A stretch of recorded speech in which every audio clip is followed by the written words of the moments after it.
espero que vocês tenham curtido bastante aí, né? Estejam curtindo a nossa cidade. E hoje nós vamos fazer as nossas... Vou ler a pauta para vocês, as nossas deliberações finais e Desculpe. Primeiro nós vamos partir pela definição da sede para o segundo FENAS.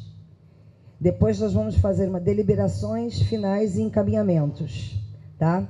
E eu, antes de começar de dar a palavra ao professor Luiz Antônio, aqueles avisos básicos, né? Quem não pegou o seu certificado, por favor, retire ali com as meninas.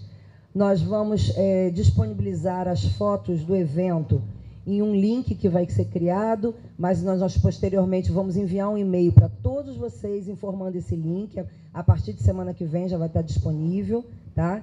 E o material também do evento, o professor Luiz Antônio vai explicar para vocês como é que vai ser disponibilizado também, tá? No mais, um bom dia de trabalho. Às 12 horas nós vamos partir com as nossas vans aqui lá para o Museu de Arte Contemporânea, o MAC. O dia, para variar, está lindo, né? Então vocês vão ter fotos muito mais bonitas até do que a de ontem.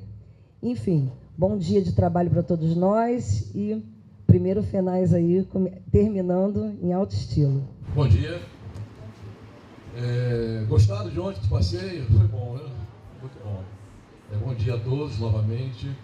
Uma coisa avisante, como a Nelma falou, nós vamos mandar um e-mail para todos os participantes, informando o link onde as fotos estarão disponibilizadas. Em relação à palestra de ontem, nós infelizmente, né, não tivemos tempo de fazer aquele debate, aquelas perguntas em vista do nosso compromisso.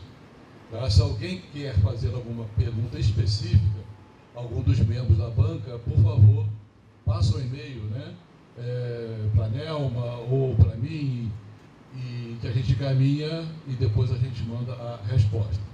Uma outra coisa também, nós gravamos em áudio todas as palestras, tá? Depois, se alguém quiser o áudio de alguma palestra específica, também passa o e-mail que a gente pode disponibilizar, tá bom? Pela pauta, hoje é muito assim descontraído, né? Mais um papo, né? Pela pauta nós temos que fazer a escolha do próximo e fazer algumas deliberações e encaminhamentos, votar a proposta do professor Sidney, né? A moção de apoio ao UERJ, e temos aqui já um encaminhamento para a gente pensar e deliberar. Sobre o próximo FENAS, nós já tivemos ontem, através da professora... Foi ontem? Eu estou meio perdendo o tempo. Ontem, né? Da professora Laura, uma proposta do próximo... uma proposta já formalizada, né? Por ela, em relação que o segundo evento, que o evento do ano que vem seja lá no Paraná, na Universidade Federal do Paraná. Alguma outra universidade esteja aqui representada, tem a intenção ou faz a proposta de um novo sede do ano que vem? Queria lembrar, antigamente a gente, quando sugeria a sede, já deixava também um indicativo para o outro ano. Então eu queria sugerir também que, além da definição da sede, já fosse colocado aí, talvez, se tiver chance, né, aqui entre os presentes, uma sugestão para 2019, que seria uma pré-indicação, sem confirmação. Vamos agora, então, pensar e deliberar sobre a reflexão ali do professor Raí. 2019. Gente, 2019 está começando quase. Petrolina.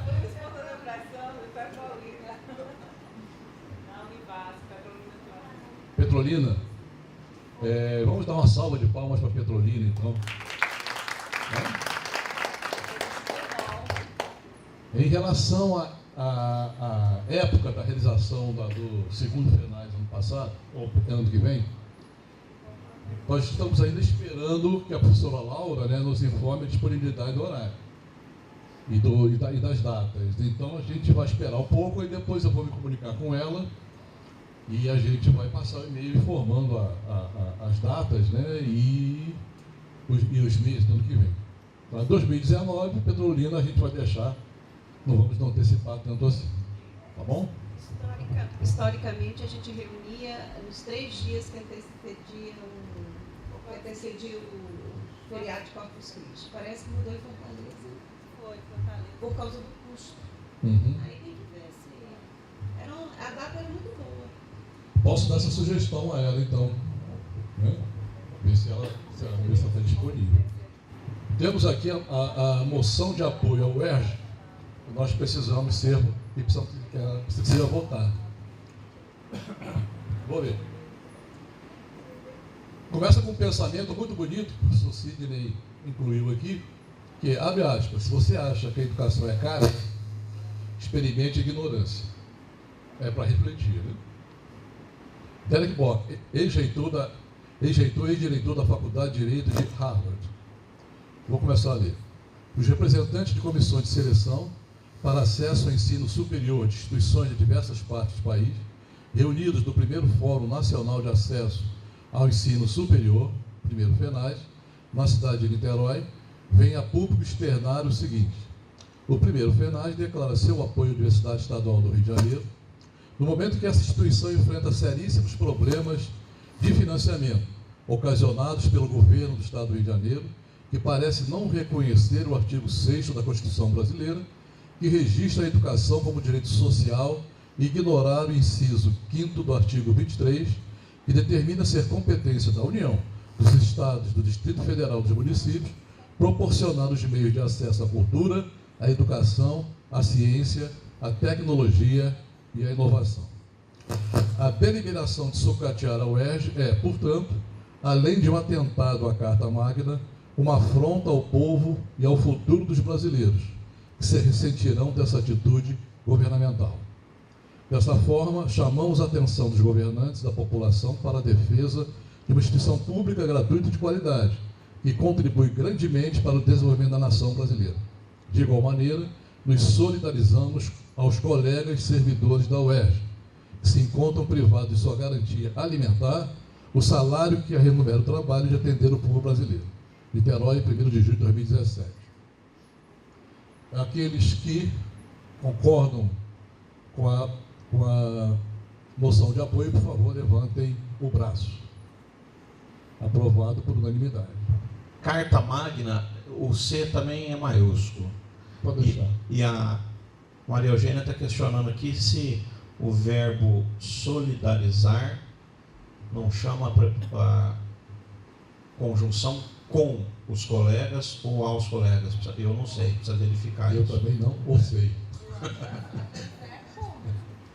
Mas depois a gente... Ok. Eu vou passar aqui para... Sônia, eu sei que você está um pouco assim, sem vontade de comentar alguma coisa, né? Mas você quer falar alguma coisa sobre o UERJ? Agradeço o apoio de todos, entendeu? E realmente a situação da universidade é crítica, né? A gente está numa situação que nunca passamos, né?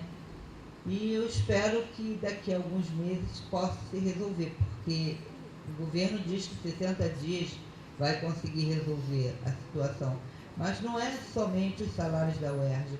Está sendo inviável as pesquisas, o próprio alunos estão sem bolsa, não estão pagando as bolsas dos alunos desde janeiro, entendeu? Estamos sem um restaurante que muitos deles, cotistas, não tem dinheiro nem para ir para a universidade. Então toda a situação tem que se normalizar para poder a gente poder ser o que era uma universidade pública de qualidade. Obrigado por todos. O colega Nélio também sugeriu aqui que podia tirar a palavrinha seguinte do primeiro parágrafo.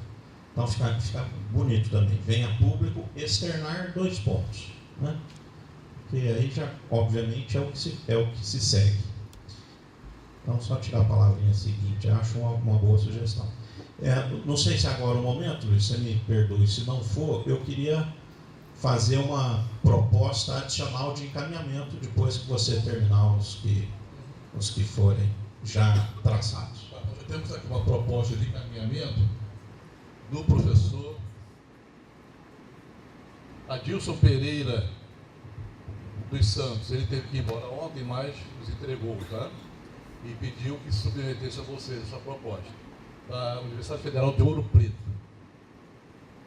O que a gente tem também que pensar é sobre a eleição, né, do presidente lá do segundo fórum e da diretoria. Tá? Alguém tem alguma sugestão aí de encaminhamento a respeito disso? Temos que ter um presidente. Como é que é composta? Vocês sabem essa? É presidente e quem mais? Tem algum diretor? No Forcops, Luiz, eu acho que é presidente e secretário. E o secretário acumula também a função de tesouraria quando... Eu acho que você tendo pelo menos essas duas figuras, resolve bem. E, se quiser estender mais, secretário, etc. Deixa eu perguntar para você e colegas de Minas, quais são as atribuições, o que o pessoal faz exatamente, que eu não sei. Lá, você está falando da presidência? A gente, na verdade, a gente meio que tem o presidente, ele sempre está entrando em contato com a gente, algum assunto, para a gente marcar quando há alguma necessidade de alguma reunião, né, extraordinária, né, Alessandro? E não tem imprensa, falar com a imprensa, que quase nunca acontece, mas quando é necessário, a gente tem essa atribuição. Não tem muita coisa assim. Assinar documento. Nós tiramos agora um documento, né, no fórum. Quem assinou foi o presidente.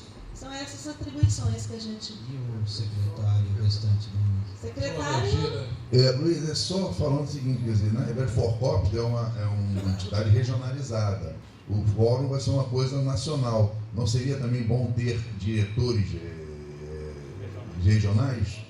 Até voltando àquela ideia dos antigos, né? SAES Plus, Lenor. Vamos ver se nós temos aqui representantes das regiões.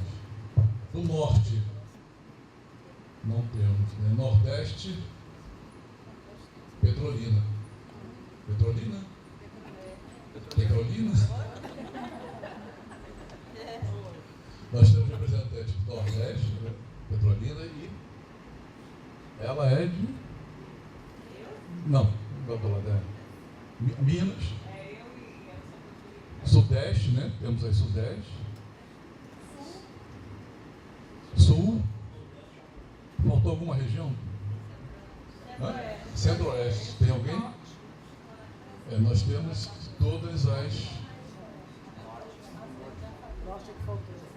Do norte é Pará, né? Bom, para a presidência, temos algum voluntário para a presidência?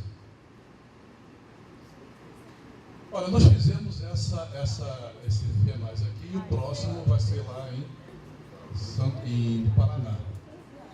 Eu me proponho a ter uma presidência tampão, tá? E conjuntamente com a professora Laura, nós fazemos tipo uma presidência comum. A professora Laura, foi a primeira vez que ela participou. Ela falou isso mesmo, que ela conta com a ajuda, né, para fazer o trabalho. Então eu me proponho a ficar na presidência. A sugestão é, por exemplo, você que terminou, a Laura que vai, e o pessoal que vai pegar em 2019, já não dariam 3? Uma comissão que... Seria uma comissão presidencial, vamos dizer assim, se é que existe uma comissão presidencial. Ô Luiz, eu acho que poderia. Presidente, a Alessandra lembrou bem, inclusive no Forcops também tem um vice, porque geralmente é alguém que já está sendo preparado para a próxima presidência. Então, já daria o presidente, vice e secretaria, sem prejuízo da proposta do Laranjeira de escolher alguma coisa regional também. Estou dizendo aí da executiva mesmo. E já, sem mais delongas, conclamar ao plenário que, por aclamação, te escolhesse presidente o mais rápido possível, antes que você mude de ideia. Eu teria uma outra sugestão, pode ser interessante a gente trabalhar com vice-presidências regionais. Dessa forma a gente difunde mais, divulga mais e consegue ter maior penetração nas regiões. Então tu tem a vice-presidência geral, né? A presidência, a vice-presidência geral, e trabalha com vice-presidências regionais. Também é uma boa ideia, né? Claro que o secretário é indispensável também, né? Então, presidência, vice-presidência geral, secretário e vice-presidência regional, representações das regiões, né? Luiz, na realidade a gente teria que ter também, né, decidir aqui o prazo de mandato, né? Eu proporia que nós, nesse início, até que esteja bem sedimentada, que nós fizéssemos o seguinte, quer dizer, o mandato fosse de 1 ano e o presidente fosse sempre aquele que sediou o último evento. Então, você agora é presidente até 2018. 2018 ficaria a professora Laura, né? E assim, até sedimentar a coisa, tá bom? Se não tiver impeachment, tudo bem. Bom, então vamos resumir, tentar resumir, né? Eu assumo a presidência, de comum acordo com a professora Laura, eu acho que ela vai concordar também e fazer parte, tipo uma chefe da Casa Civil, vamos dizer assim, né? junto à presidência, e nós temos então agora que determinar as vice-presidências regionais, né? Pela região norte, nós não temos ninguém aqui. Eu posso depois consultar o pessoal de lá, que teve participação aqui, né, para verificar se aceita fazer parte dessa presidência. Luiz, para a região norte, eu acho que um nome interessante, que acho que tem chance de aceitar, é o Antônio Joconde de Roraima, porque ele tem participado de várias coisas, participou da rede, sempre vem nos fóruns, então é bem ativo. Então eu sugeriria, lógico que consulta ele, obviamente, mas eu sugiro o nome dele para a região norte. Ele é bem triássico. Ok, todos concordam com essa indicação? Pode até mandar mensagem para ele. Isso, eu vou entrar em contato com ele. Agora vamos passear pelo Brasil, na região Nordeste. A vice-presidência da região Nordeste. Temos aqui voluntários. Petrolina vai ser a vice-presidente da região Nordeste. Depois vamos voltar tudo em bloco. Tá bom? Aí vocês, por favor, me interrompam se eu esqueci alguma coisa. Agora vamos passar para a região Sudeste, não é isso? Pois não. Eu proporia que a presidência ficasse com até o atual presidente Forcop, que eu não sei quem é. Porque ele já tem estrutura, já tem inclusive a experiência, né? Eu não me recordo, ele teve aqui, ele compartilhou. Eu não sei, você é a vice e eu sou secretária. Ela está apresentou desde 2008. Se aposentou? Ah, demais, tá bom. Não, a gente fala com o Guilherme. Olha, o fato de estar aposentado não significa que eu não possa participar, eu acho. Não, eu posso sim. Aceitou? Tá ok. Professora Maria Eugênia. Vamos agora para a região Sudeste, região Centro-Oeste. Professora. Professora, perdão. O seu nome é meu, professora. Perdão por tanta. A Laura, professora Laura de Brasília. Cláudia de Brasília. Cláudia Garcia. Cláudia Garcia de Brasília. Perdão que esses dias me fizeram um pouco de esquecer o nome de algumas pessoas. Fala, Silvia, fala uma coisa. Quero fazer uma observação positiva na inclusão da professora Cláudia, porque ela é pró-reitora, diretamente relacionada a ingresso, porque a pró-reitora é decana de graduação, na verdade, o nome, né?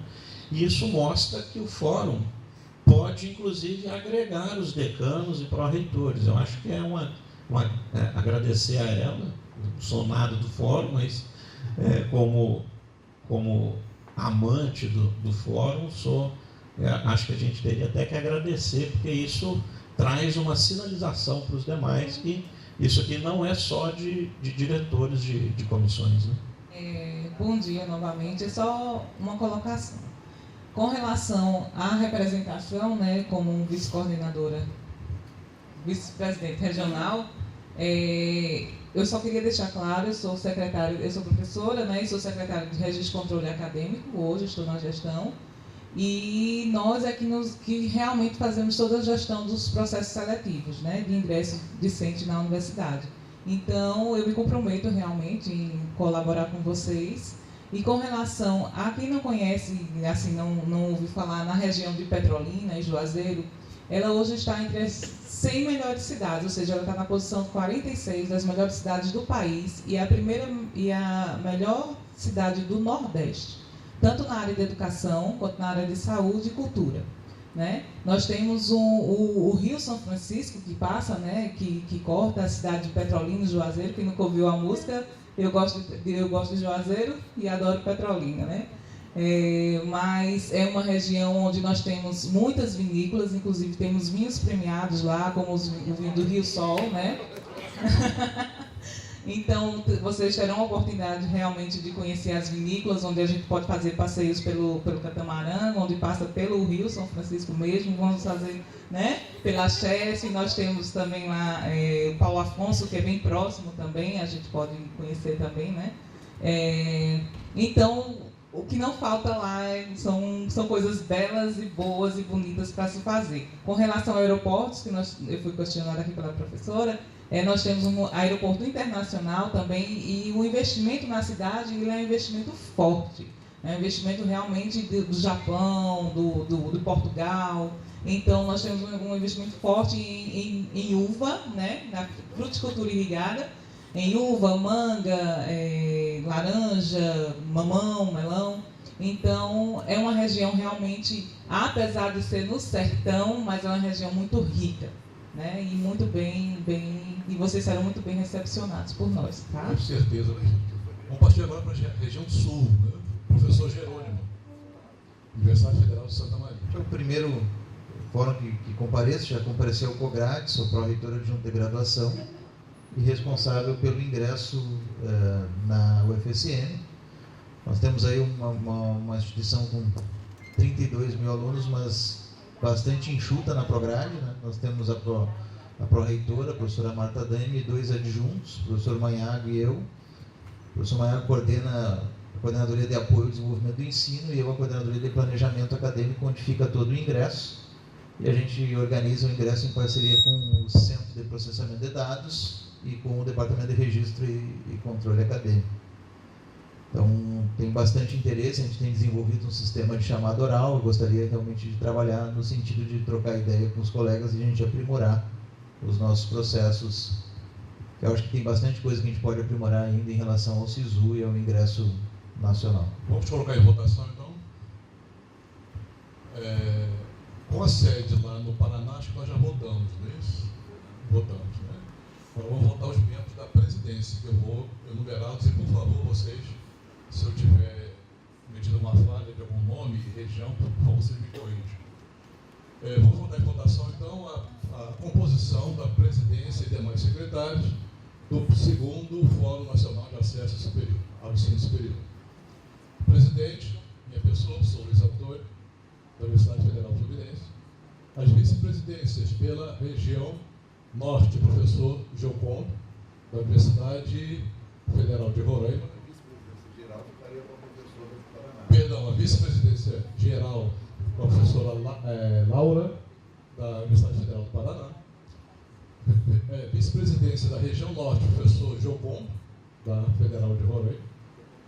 Giocondi, da Federal de Roraima. Pelo Nordeste, a professora Iari Adri, lá da Universidade do Santos. Federal do Vale de São Francisco. Isso, Universidade Federal do Vale de São Francisco. Região Sudeste foi a professora Maria Eugênia, lá. Eu estou aqui pensando, porque... Então já está aprovado, porque estava lá. Federal de Lavras. Universidade Federal de Lavras. Região Centro-Oeste, professora Cláudia, da UNB. E da região Sul, professor Jerônimo, da Universidade Federal de Santa Maria. Por favor, aqueles que concordam, levantem o braço. Está aprovado, então, por unanimidade. O que nós temos aqui, que ainda também pensar, é sobre o tema, né, do próximo e talvez do outro, 2019. Esse tema foram 7 anos de SISU. Né? O tema para o próximo encontro, alguém tem alguma sugestão? A Band News ela tem um mote, né? Em 20 minutos tudo pode mudar. Eu acho que a gente definiu um tema agora, esse momento conturbado que está o país, acho que não sei. Eu acho melhor esse tema ser definido mais adiante, né?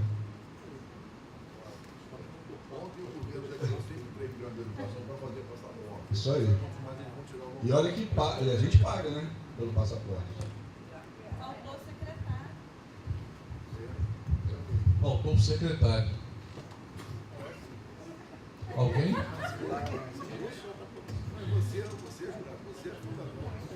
Você é vitalício. Podemos voltar, sim?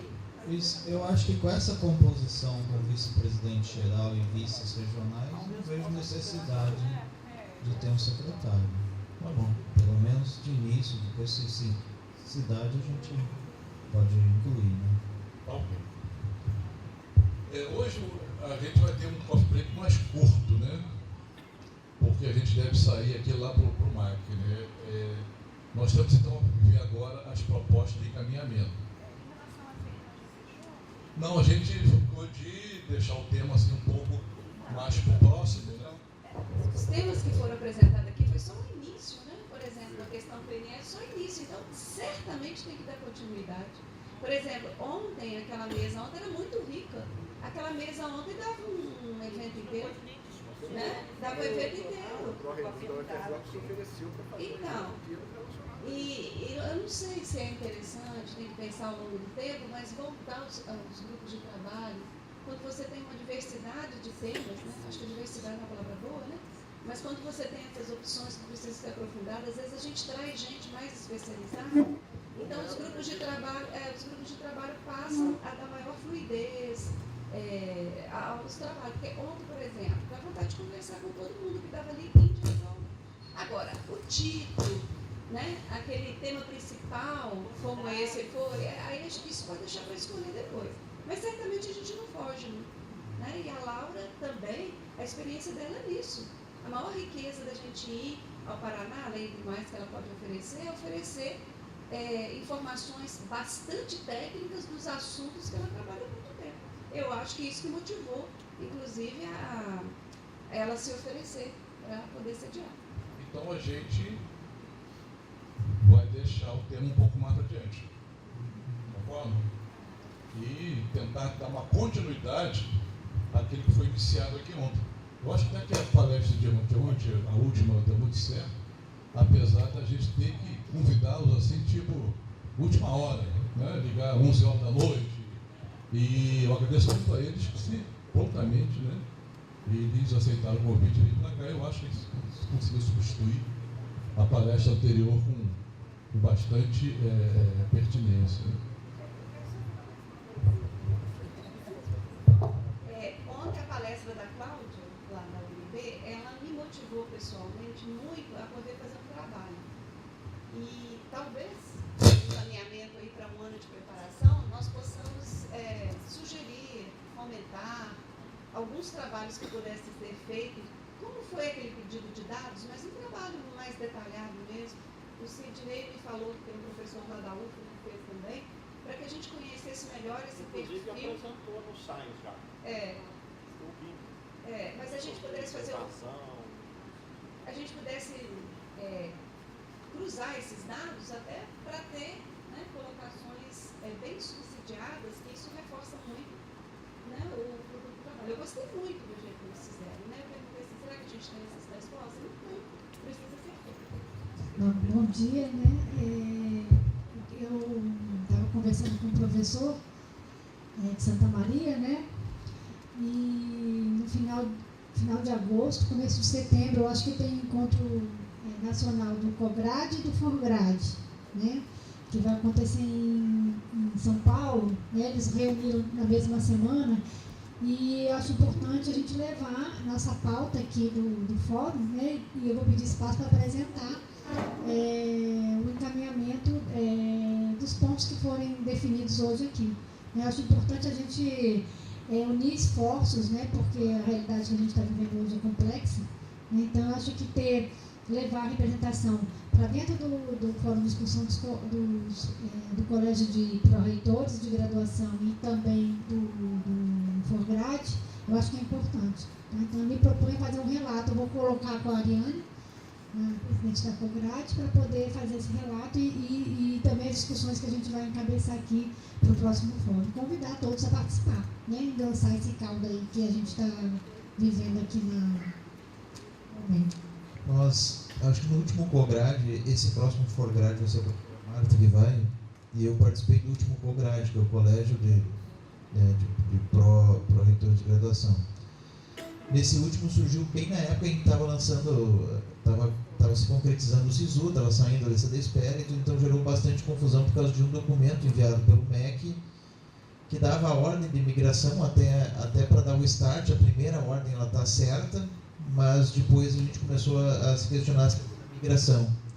Então a ideia central do MEC é que na realidade a migração seja um contínuo, e uma cota, como é a última, acabei de colocar no grupo, isso cairia diretamente na ampla concorrência. Não é um entendimento, conversando com os colegas da UF, não é o nosso entendimento. Nosso entendimento é que justamente uma vaga ela tem que passar por todas as cotas antes de cair na ampla concorrência, senão não tem sentido e validade a política de cotas. A ideia é que as vagas sejam preservadas nas ações afirmativas, só depois elas possam ir para a ampla concorrência. Então, o COGRAD tirou a possibilidade de fazer uma manifestação para vários questionamentos ao MEC. Primeiro, começando pelo nosso sistema, né, que ele já é difícil, já desde que a gente bota o PayModem ali, a gente já tem sofrimento, né, porque você tem que ter uma versão específica do Mozilla e do Java, que não é a versão mais atual, que são versões antigas, então tem lá o técnico, o TI do Centro de Processamento de Dados, que tem que ficar escolhendo e descobrindo qual a versão do Java, e a cada ano, a cada edição muda. Isso é realmente, para o técnico que faz isso é muito agressivo. E num outro momento também essa questão dessa incerteza em relação à lista de espera. Nessa edição a gente teve um processo muito negativo relacionado à lista de espera, que eles trocaram a lista de espera, na realidade, em um dia, né? Então, de manhã a gente tinha uma lista de espera, de noite eles alteraram e acrescentaram 500, 600, enfim, dependendo da instituição, diversos nomes. Então, no nosso caso, a gente publicou, teve que retificar. Isso é ruim, é desastroso para a instituição. Então, essa insegurança em relação ao sistema, nós temos que realmente trabalhar, e eu acho que é um fórum importante, apoiado pelo COGRAD, da Andifes, enfim, é um fórum importante para que a gente consiga colocar essas nossas inquietudes do que o sistema pode melhorar nesse sentido. Então, a gente retirar também uma carta dirigida ao setor específico da DIPS ou dentro da CESU, me parece que está mais vinculado à DIPS, pelo menos o Alexandre e o Sérgio que a gente conversa estão mais vinculados à DIPS, no sentido de se comunicar e dizer o seguinte: olha, a gente não pode mais lidar com esse tipo de situação, com esse tipo de insegurança. E apresentar talvez essa nossa proposta de migração, para que eles se posicionem realmente através de uma padronização nacional sobre migração, porque nós temos diversas instituições fazendo isso de forma diferente, né? Então a gente poderia trabalhar para uma padronização. Professor, no fórum nosso de Diamantina, em maio, as universidades mineiras estavam, os institutos, os CEPETs, né, estávamos reunidos, e nós criamos um documento justamente para o fórum dos pró-reitores, para que eles, do FORGRAD, né, que seria logo em seguida, FORGRAD, não sei, eu confundo um pouco, justamente pedindo uma posição do MEC a respeito dessas dúvidas que a gente tinha, principalmente relacionada à migração, né, de vagas, questionando sobre, porque a lei, né, veio bem assim, logo no início, logo que a gente tinha já que cumpri-la, e pelo que eu fiquei sabendo do meu pró-reitor, esse documento foi colocado para eles. Eu não sei exatamente, porque tanta coisa que a gente conversa depois, mas a gente já fez esse documento no nosso fórum e passou para o COGRAD. Mas, né, nós estamos no Fórum Nacional agora, acho que caberia a gente fazer esse reforço, sim. Essa migração de vagas, nós tivemos um debate intenso com o Alexandre e com o Sérgio, horas no telefone, diversos e-mails trocados até que eles nos respondem. Isso, a gente já pediu oficialmente a posição deles, que foi ninguém. Eles falaram que tanto o entendimento, que foi o termo colocado, deles, quanto o nosso estaria correto, só que nós deveríamos colocar isso em edital próprio. E o anexo foi o que eu mandei para vocês agora no grupo, o nosso entendimento lá, como que seria a migração. Eu pedi para eles um parecer do jurídico deles, mas eles negaram, eles falaram que nós vamos conseguir e tal, mas enrolaram e não conseguiram. E nós fizemos uma consulta informal, a nossa projeto, a nossa Procuradoria Jurídica, e eles deram parecer ok, agora a gente vai formalizar isso. Mas a gente precisava publicar o edital com as normas, e foi o que a gente fez. Na UFLA a gente também consultou, nós tivemos um entendimento, foi muito, lá no fórum foi super discutido, né, Alessandra? Acho que nós ficamos um dia discutindo aqui. E a gente, na UFLA, eu fiz a consulta à Procuradoria Federal, eles me deram um parecer que foi diferente do que o MEC sinalizou e nós acatamos o parecer do nosso procurador, colocamos edital. Mas seria interessante que a gente tivesse uma posição igualitária, né? Porque cada um faz da forma como entende. O artigo 3 lá da portaria 9 ficou muito vago. Ele revoga a 18 e a porque o outro tinha os passos. Esse não, você vai pelo nível. Aí cada um entende o que é nível. E a primeira vez que a palavra apareceu foi ali no artigo. Foi, mas nós rodamos as vagas todas na ampla, nas cotas, e a última sempre é ampla. É que, na realidade, eles deram o primeiro start, né, que é a interpretação da lei. Né? Se você for primeiro, faz a divisão por renda, depois autodeclarado preto, pardo, indígena e depois pessoa com deficiência. Então, você faz o trajeto ali, daí vai dar L10 até chegar a L5. Tendo essa primeira divisão, aí o que a gente faz? A gente faz ela depois por blocos, mas utilizando a mesma ordem. Primeiro renda, depois PPI, depois com deficiência.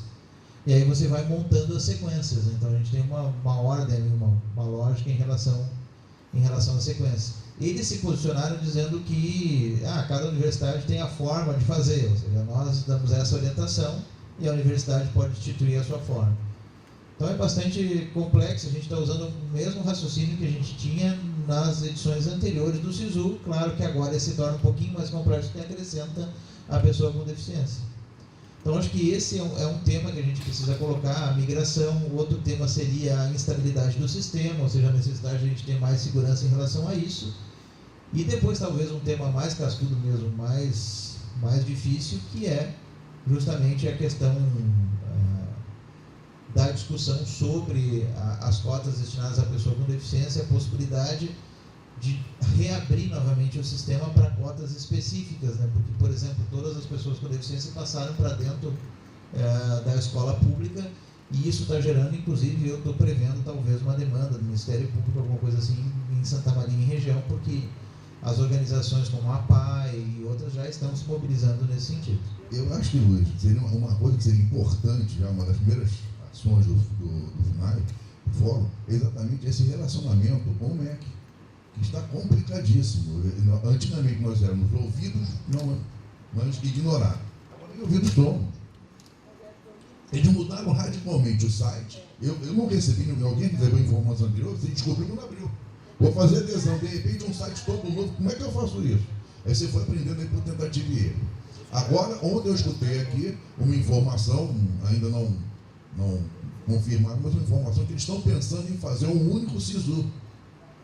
Quando havia um compromisso de fazer 2, e isso impacta em algumas instituições.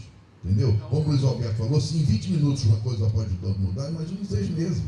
Uma opção que ele faz em janeiro. Exatamente. Entendeu? Vai aumentar e muito o número de vagas. Um aluno, um candidato, você acredita que ele está matriculado, quando começa o semestre, você vai ver que ele não está, que ele não está comparecendo. O fazer 2, até, quer dizer, é pior, na minha opinião, é pior. Porque você está crente que o aluno está matriculado, começa o semestre letivo e ele não está. Ele não começa, aí como é que você vai repor? Você ainda tem um problema, porque ele está matriculado, você não pode eliminá-lo, por ele não estar, a não ser depois que ele completar o número de falta. Aí você não adianta que só completar Entendeu? Essa relação nossa com o MEC era muito ruim e agora está péssima. Exatamente, não existe. Sidney. Eu tinha falado que eu tinha um ponto adicional de encaminhamento, mas agora o Laranjeira já deu o gancho para eu colocar dentro dessa discussão, mas ele não deixa de ser um ponto adicional. Eu tinha até me esquecido que o tema desse finais era 7 anos de SISU. E eu estou numa posição muito confortável aqui, né? Eu não estou mais na comissão de seleção, mas me sinto em casa, sou amigo de muitos aqui, gosto do tema, adoro o assunto, e estava observando as discussões que foram na mesa, acho que de anteontem, teve uma rodada boa de discussões falando das dificuldades do SISU. Para mim, o que é a grande conclusão deste fórum aqui, que tem como tema 7 anos de SISU?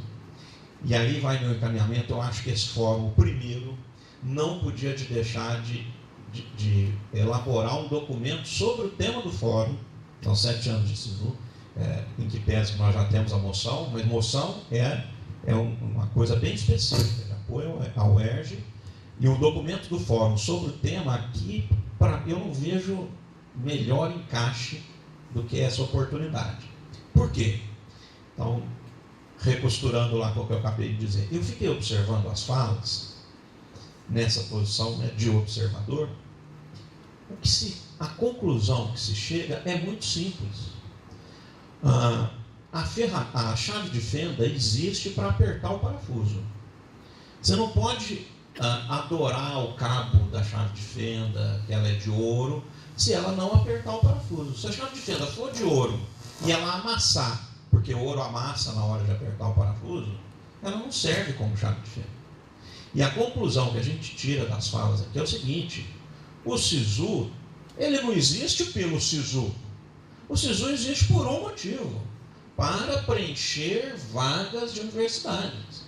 Ele não existe para outro motivo. Ele pode, veja, quem me acompanha aí no Facebook, já é meu amigo há mais tempo, sabe o seguinte: eu tenho um compromisso partidário com o PT, eu sou filiado ao PT, certo? E o SISU foi criado na gestão do Haddad, mas isso nunca impediu de eu fazer as críticas, inclusive lá dentro da rede, para a gestão Haddad, inclusive. Críticas, quem me viu no Rio Grande do Norte, inclusive, sabe da veemência da minha crítica.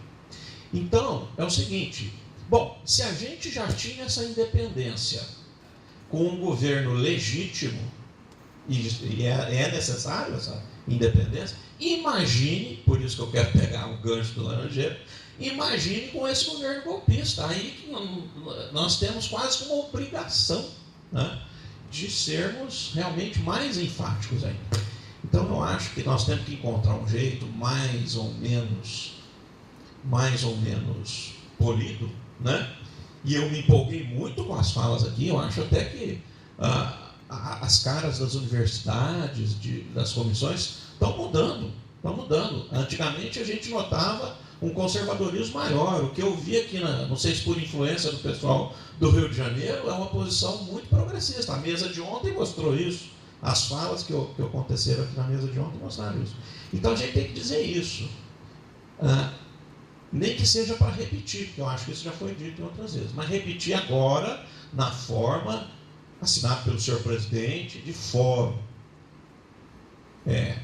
O SISU não está servindo. Toca a sirene de alerta dos senhores do MEC. O submarino não está mergulhando. Ele não faz o que ele faz, que ele nasceu para fazer. O SISU não está preenchendo vagas. Isso é gravíssimo. Um sistema de seleção que não faz preencher vagas, ele é inútil. Completamente inútil. Deixar vagas de medicina, alguém narrou aqui, 16 vagas de medicina numa universidade pública conceituada, isso precisa ser gritado para o país. Olha, muita gente ficou sabendo aqui. O país precisa saber disso. Então, e eu vejo saída, sabe, Luiz, senhor presidente, eu vejo saída. Eu vejo saída, por exemplo, já que esse governo não deve ser muito apaixonado pelo SISU, uma conversa dos reitores com o MEC, que não traria grandes desgastes políticos, é o seguinte: poderia haver a manutenção do Enem, porque o que se quis com o SISU, todo mundo sabe disso, foi um jeito informal de fazer isso na gestão Haddad, de fazer os alunos prestarem Enem, porque você não podia criar obrigatoriedade, tinha um impedimento legal de que você não podia obrigar ninguém a se avaliar. Então criou-se esse açúcar. Você faz o Enem, você pode disputar a vaga na universidade. Ora, isso pode continuar existindo com o Enem, só que cada universidade fazendo como muitas já têm feito, Brasília, na Ruiz, que tem formas de seleção, que usa a nota do Enem, mas não usa o SISU. E quem sabe o caminho não é esse? Nós poderíamos propor, inclusive, na forma de reflexão, mas, para fechar a fala, falei demais. É essencial a produção de um documento sobre o tema SISU não preenche vagas. SISU, depois de 7 anos, nós já temos tempo, nós já temos estofo para dizer que ele ou tem um milagre que nós não sabemos qual é, ou ele tem que ser extinto. O SISU não preenche vagas, não. O SISU está gerando vagas ociosas. Talvez fosse importante, paralelamente a essas discussões, como a gente não tinha todas as universidades representadas, tentar criar um caminho através das secretarias regionais, né, assim, as secretarias regionais, a gente fazer uma pesquisa, uma avaliação de como está esse preenchimento e trazer a público o problema.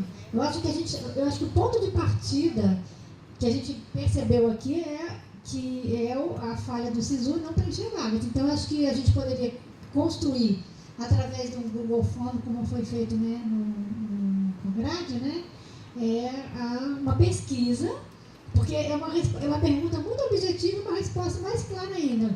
Qual foi o percentual do total de vagas que foram preenchidas através... entendeu? Então, eu acho que quantas vagas ociosas a gente já gera no primeiro ingresso, no ingresso primário. Isso é muito complicado. Por quê? Porque vai impactar na nossa matriz orçamentária. Né? Se a gente não coloca aluno para dentro, a gente não forma aluno. Então, isso daí é um problema gravíssimo. A gente já está vivendo uma crise violenta em termos de orçamento para as instituições públicas. Então, a gente tem que... Eu acho que o ponto de partida é buscar, através das representações regionais, esse levantamento, criar um caminho. E outra coisa, não sei se já existe um grupo de WhatsApp com as representações, a gente formalizar um grupo, para que a gente possa... eu não faço parte do grupo.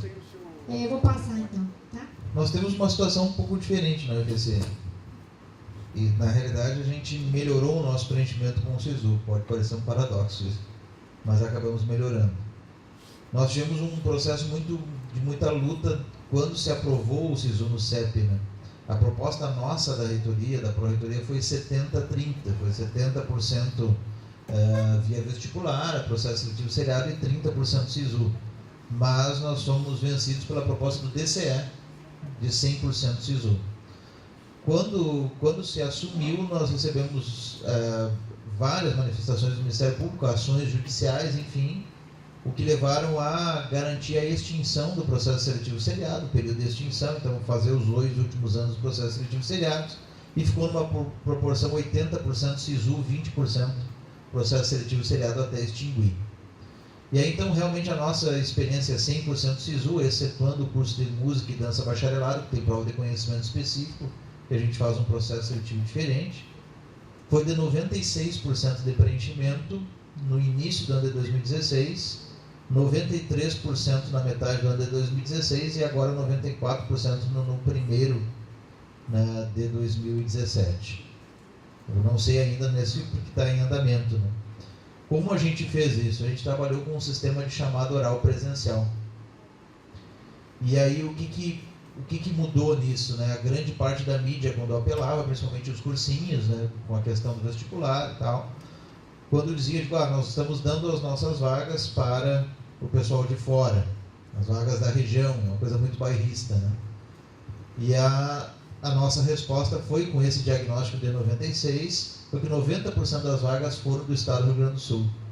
Dessas, 54% de Santa Maria e região de Santa Maria e cidade de Santa Maria. E a nossa evasão não aumentou. Ela continua o mesmo índice de quando era vestibular. O que a chamada oral faz? O que ela acaba fazendo? Então, na primeira, no listão, a gente não faz o preenchimento. Então, isso toda hora eu estou tendo que explicar para o jornal, para a mídia, quando liga. Eu digo, olha, essa primeira lista, como não preencheu? Por que você está abrindo tantas vagas agora? Eu digo, porque não é a mesma lógica do vestibular. Nós não preenchemos na primeira, né? Nós preenchemos, geralmente, nas chamadas da lista de espera, que para nós são chamadas orais. A gente faz a primeira chamada dentro de todas as cotas e depois ela vai para uma chamada de classificação geral. Nessas duas, a gente preenche essa porcentagem que eu narrei para vocês.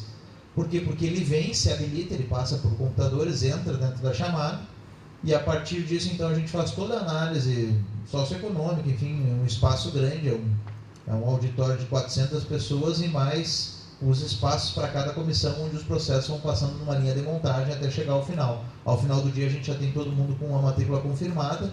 A cada dia a gente atende 10 cursos, então no espaço durante uma semana a gente atende 100, 115 cursos.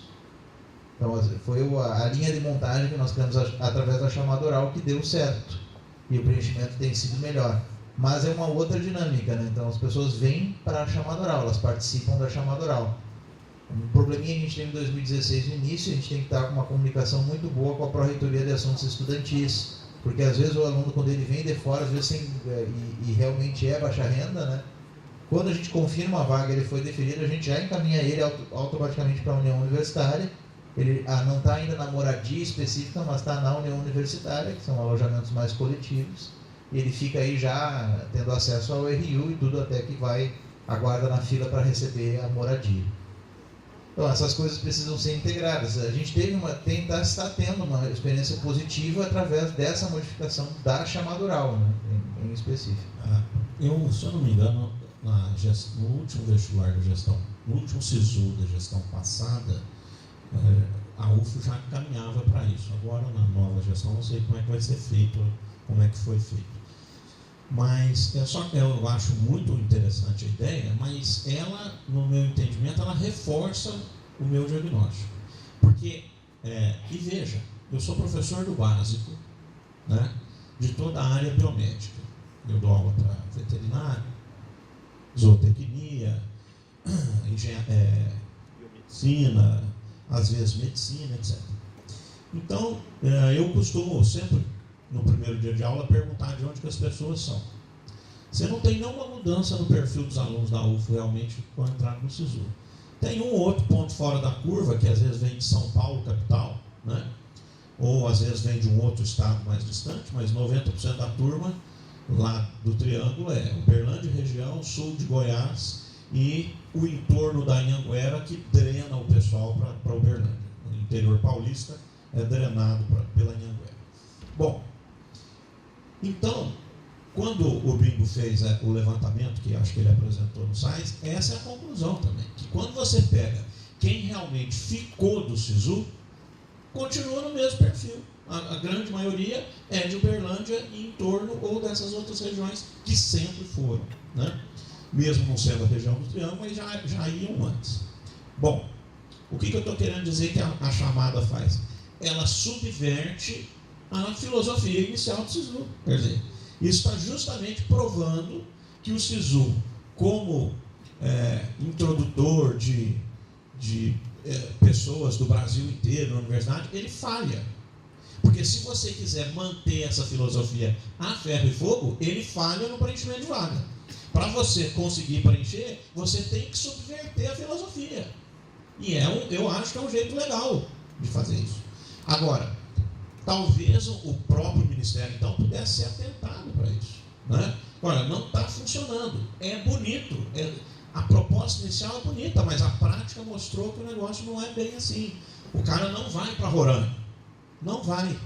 Ou ele não vai para Uberlândia fazer um curso que não seja medicina. Medicina sempre teve gente do país inteiro. Se ele vier de Rondônia, mas ele passar em Uberlândia, ele vai fazer medicina em Uberlândia. Agora, ele já não faz, talvez, engenharia mecânica, que é o melhor curso da América Latina, mas não faz, né? Então, Então, é nesse sentido só que eu acho que corrobora, inclusive. Me permita agora só fazer um contraponto. Eu acho que ele não subverte a filosofia. Eu acho que há uma ilusão nossa em relação à filosofia, porque nunca o SISU disse que ele iria padronizar a nossa forma de entrada. Os processos são nossos. A forma, se é chamada oral, se é chamada presencial, é nossa. O SISU não orientou isso. Eu tenho uma amplitude de acesso. Acho que ele tem pontos positivos, sim. Acho que ele tem como ponto positivo você não precisar estar deslocando nos campi, organizar uma prova em cada campi e a pessoa só poder fazer a prova em 5 campi, não, pode fazer em qualquer lugar do Brasil.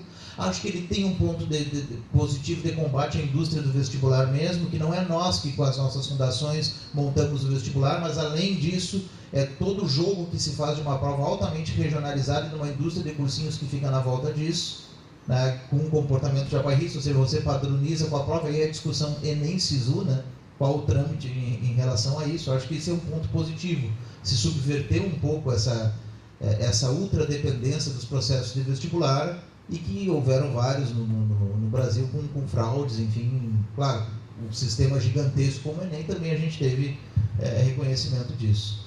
Mas eu acho que ele tem realmente pontos positivos, não dá para fazer terra arrasada disso, mas a forma de ingresso sempre foi dada para a instituição, ou seja, como a instituição vai fazer para chamar, como a instituição vai fazer para ser eficiente ao preencher vagas, né?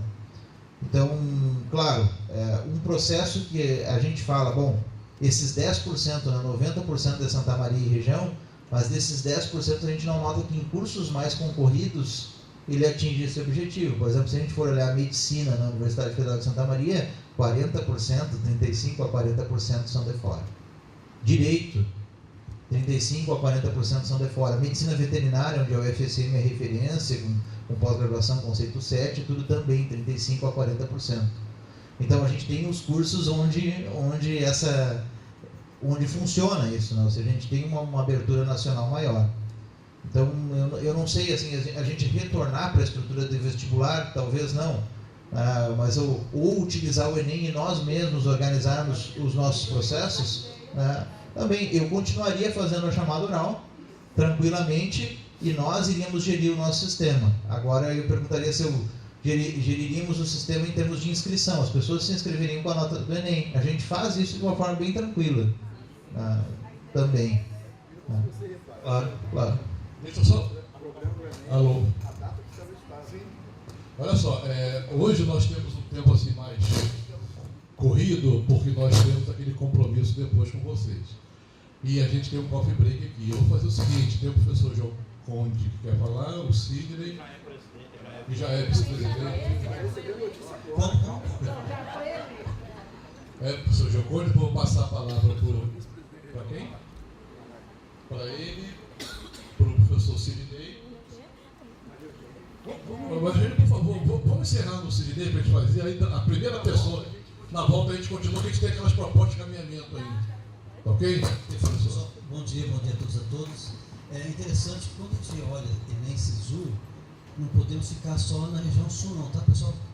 O Brasil é muito maior do que essa região. Claro que o grande foco, a concentração da população é maior aqui. O Brasil ele se estende. Eu moro em Roraima, nasci no interior de São Paulo, me criei no Paraná, por isso eu estou dizendo isso com propriedade, e moro hoje em Roraima há vários anos. Presta atenção. Entre custo e benefício, que é que temos hoje, realidade ser analisada, quanto gasta o Enem para ser aplicado? O quanto dinheiro é gasto dos costos? Quanto? E esse dinheiro sai de onde? Das instituições federais que às vezes não repassam dinheiro, porque tem que cumprir essa prova. Senhores, eu não me lembro agora, porque já me afastei há 2 anos da acompanhar a produção da prova do Enem, por questões pessoais, né? Um lacre custava R$18. Um lacre de malote custava R$18. Vocês imaginam o quanto isso implica para os cofres da nação?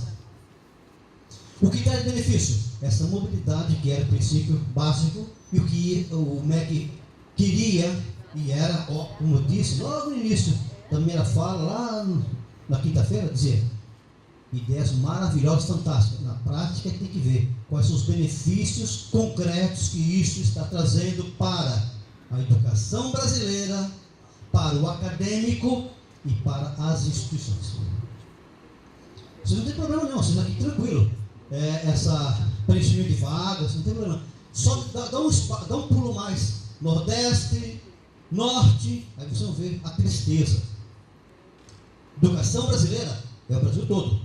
Não se centraliza apenas no Sul, Sudeste e Centro-Oeste. Então, eu presto muita atenção quando eu levanto isso, porque eu conheço a realidade. Como eu disse, repito, nasci aqui, me criei, sei a realidade agora do Norte. É caótica. Tá? Então, quando se planeja educação, um exame nacional tem que olhar as dimensões, o que traz benefício numa região, ótimo. Agora, não queira que todas as regiões ou todas as instituições abracem isso. E o mais vergonhoso é que se você não abraçar, o que isso te causa de prejuízo para a instituição quando necessita de recurso. É como uma barganha, né? Ó, se você é 100% do Enem, você vai ter um olhar diferenciado. Se você pegou só 50, ó, a gente olha só com o olho só. Se você pegou só 30, cara, quase não enxergamos. O que é isso? Educação? Não. É isso que está em pauta e que nós, professores, gestores, organizadores, temos que estar presentes.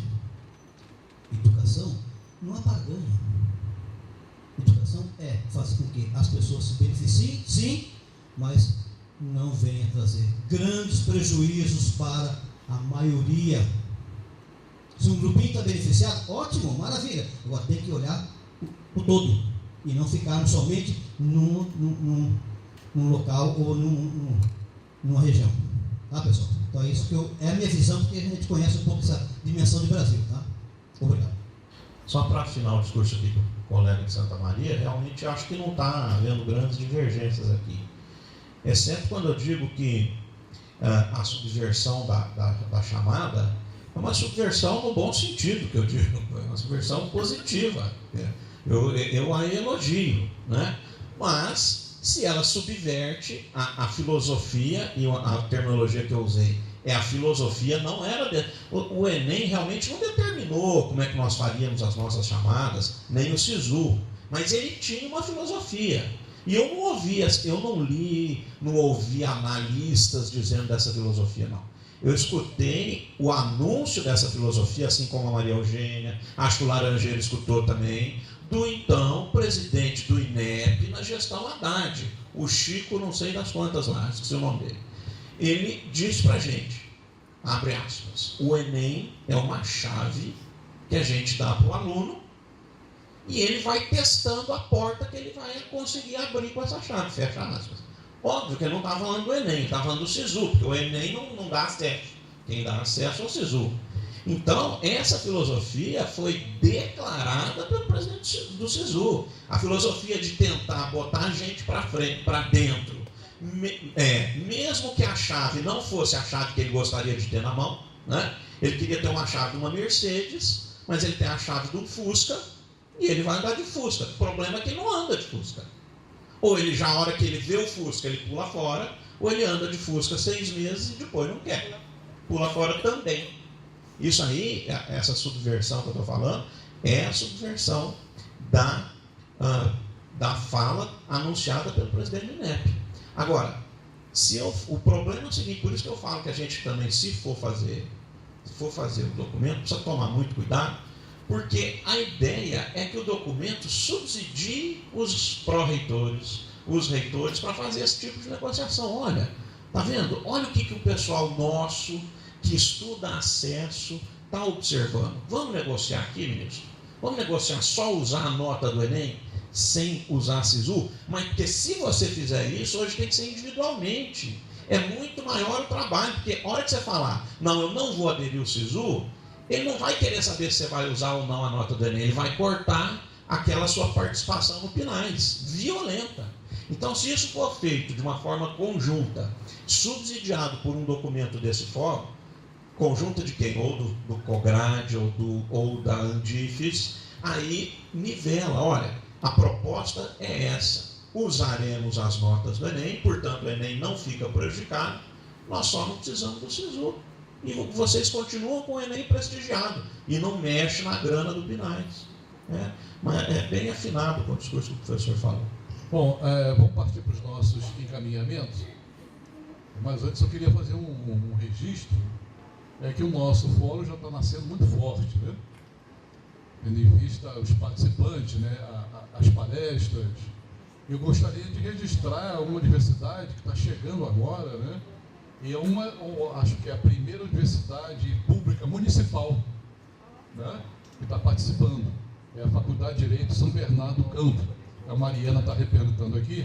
Eu queria até que ela falasse aqui alguma coisa a respeito da universidade. Meu nome é Mariana, sou da Faculdade de Direito de São Bernardo. Como eu estava falando para o professor, é um prazer estar aqui com vocês, conhecendo as universidades federais, todas as instituições de ensino que estão aqui. Para mim é muito gratificante conhecer a realidade de vocês. A gente acaba ficando num mundinho muito fechado.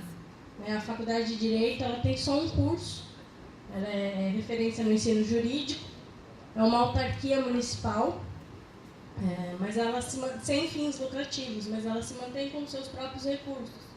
Então cobra-se mensalidade, é uma faculdade pública, mas tem mensalidade. Foi feita por um decreto-lei em 1964, ela tem uma história, mas acaba sendo pequena, o nosso mundo é muito pequeno. Então conhecer um pouco de vocês, você vê, a gente está tão perto da Universidade da Federal e a gente acaba que não tem esse contato. Então eu acho que é importante isso, é importante essa troca, é importante essa ajuda, porque todo mundo aqui está sempre em busca de um bem comum, que é a educação de qualidade, o ensino de qualidade, prestar um serviço de qualidade para toda a comunidade. Então eu queria agradecer a oportunidade de conhecer cada história. Espero continuar comparecendo, contribuindo, conhecendo um pouquinho de cada um. Todo mundo se ajuda e acho que isso que importa.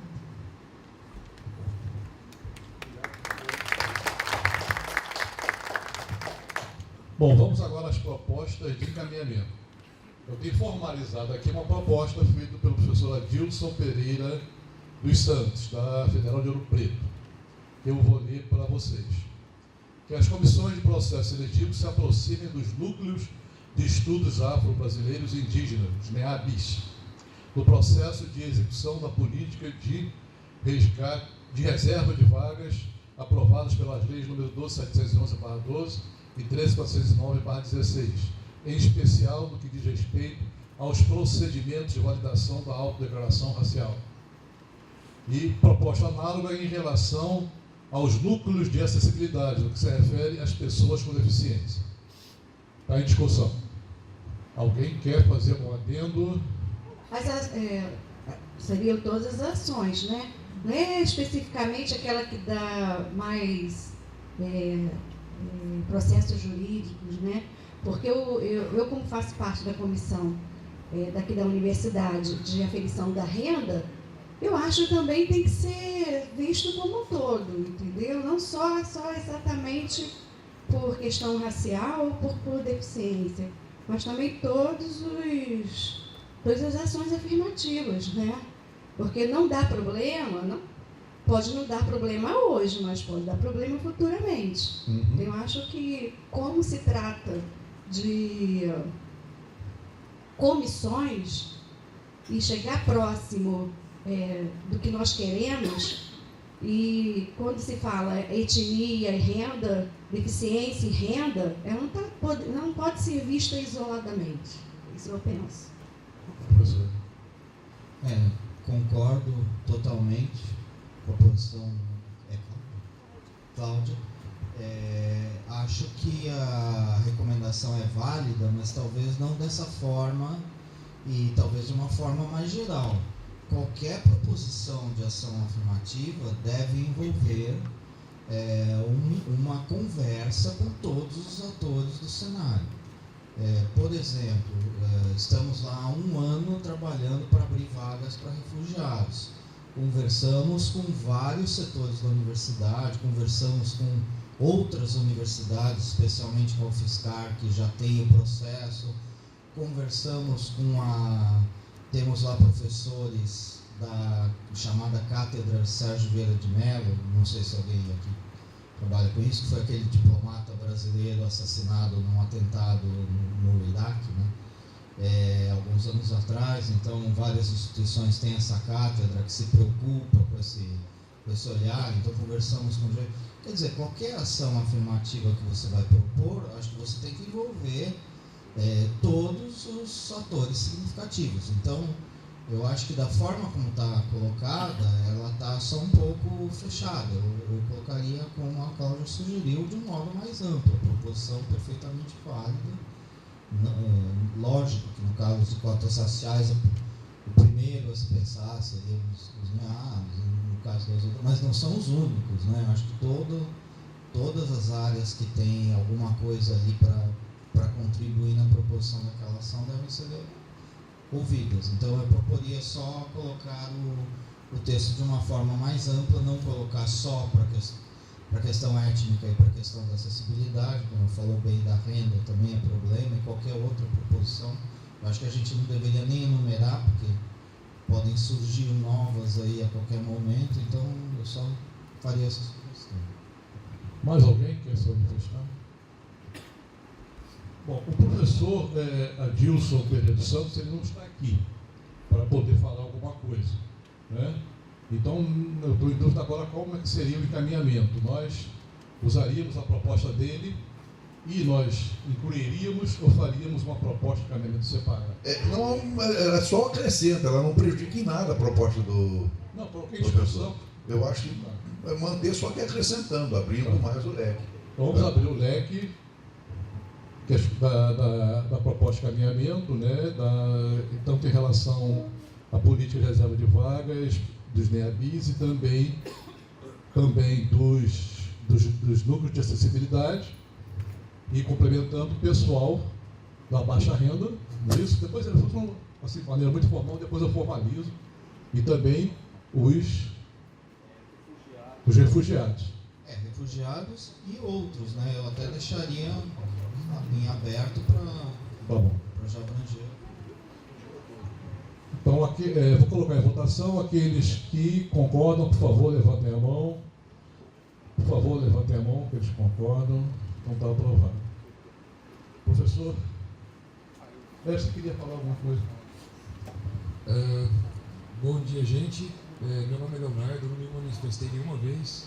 Essa é a minha primeira vez que eu participo de um grupo bacana que discute a questão do acesso.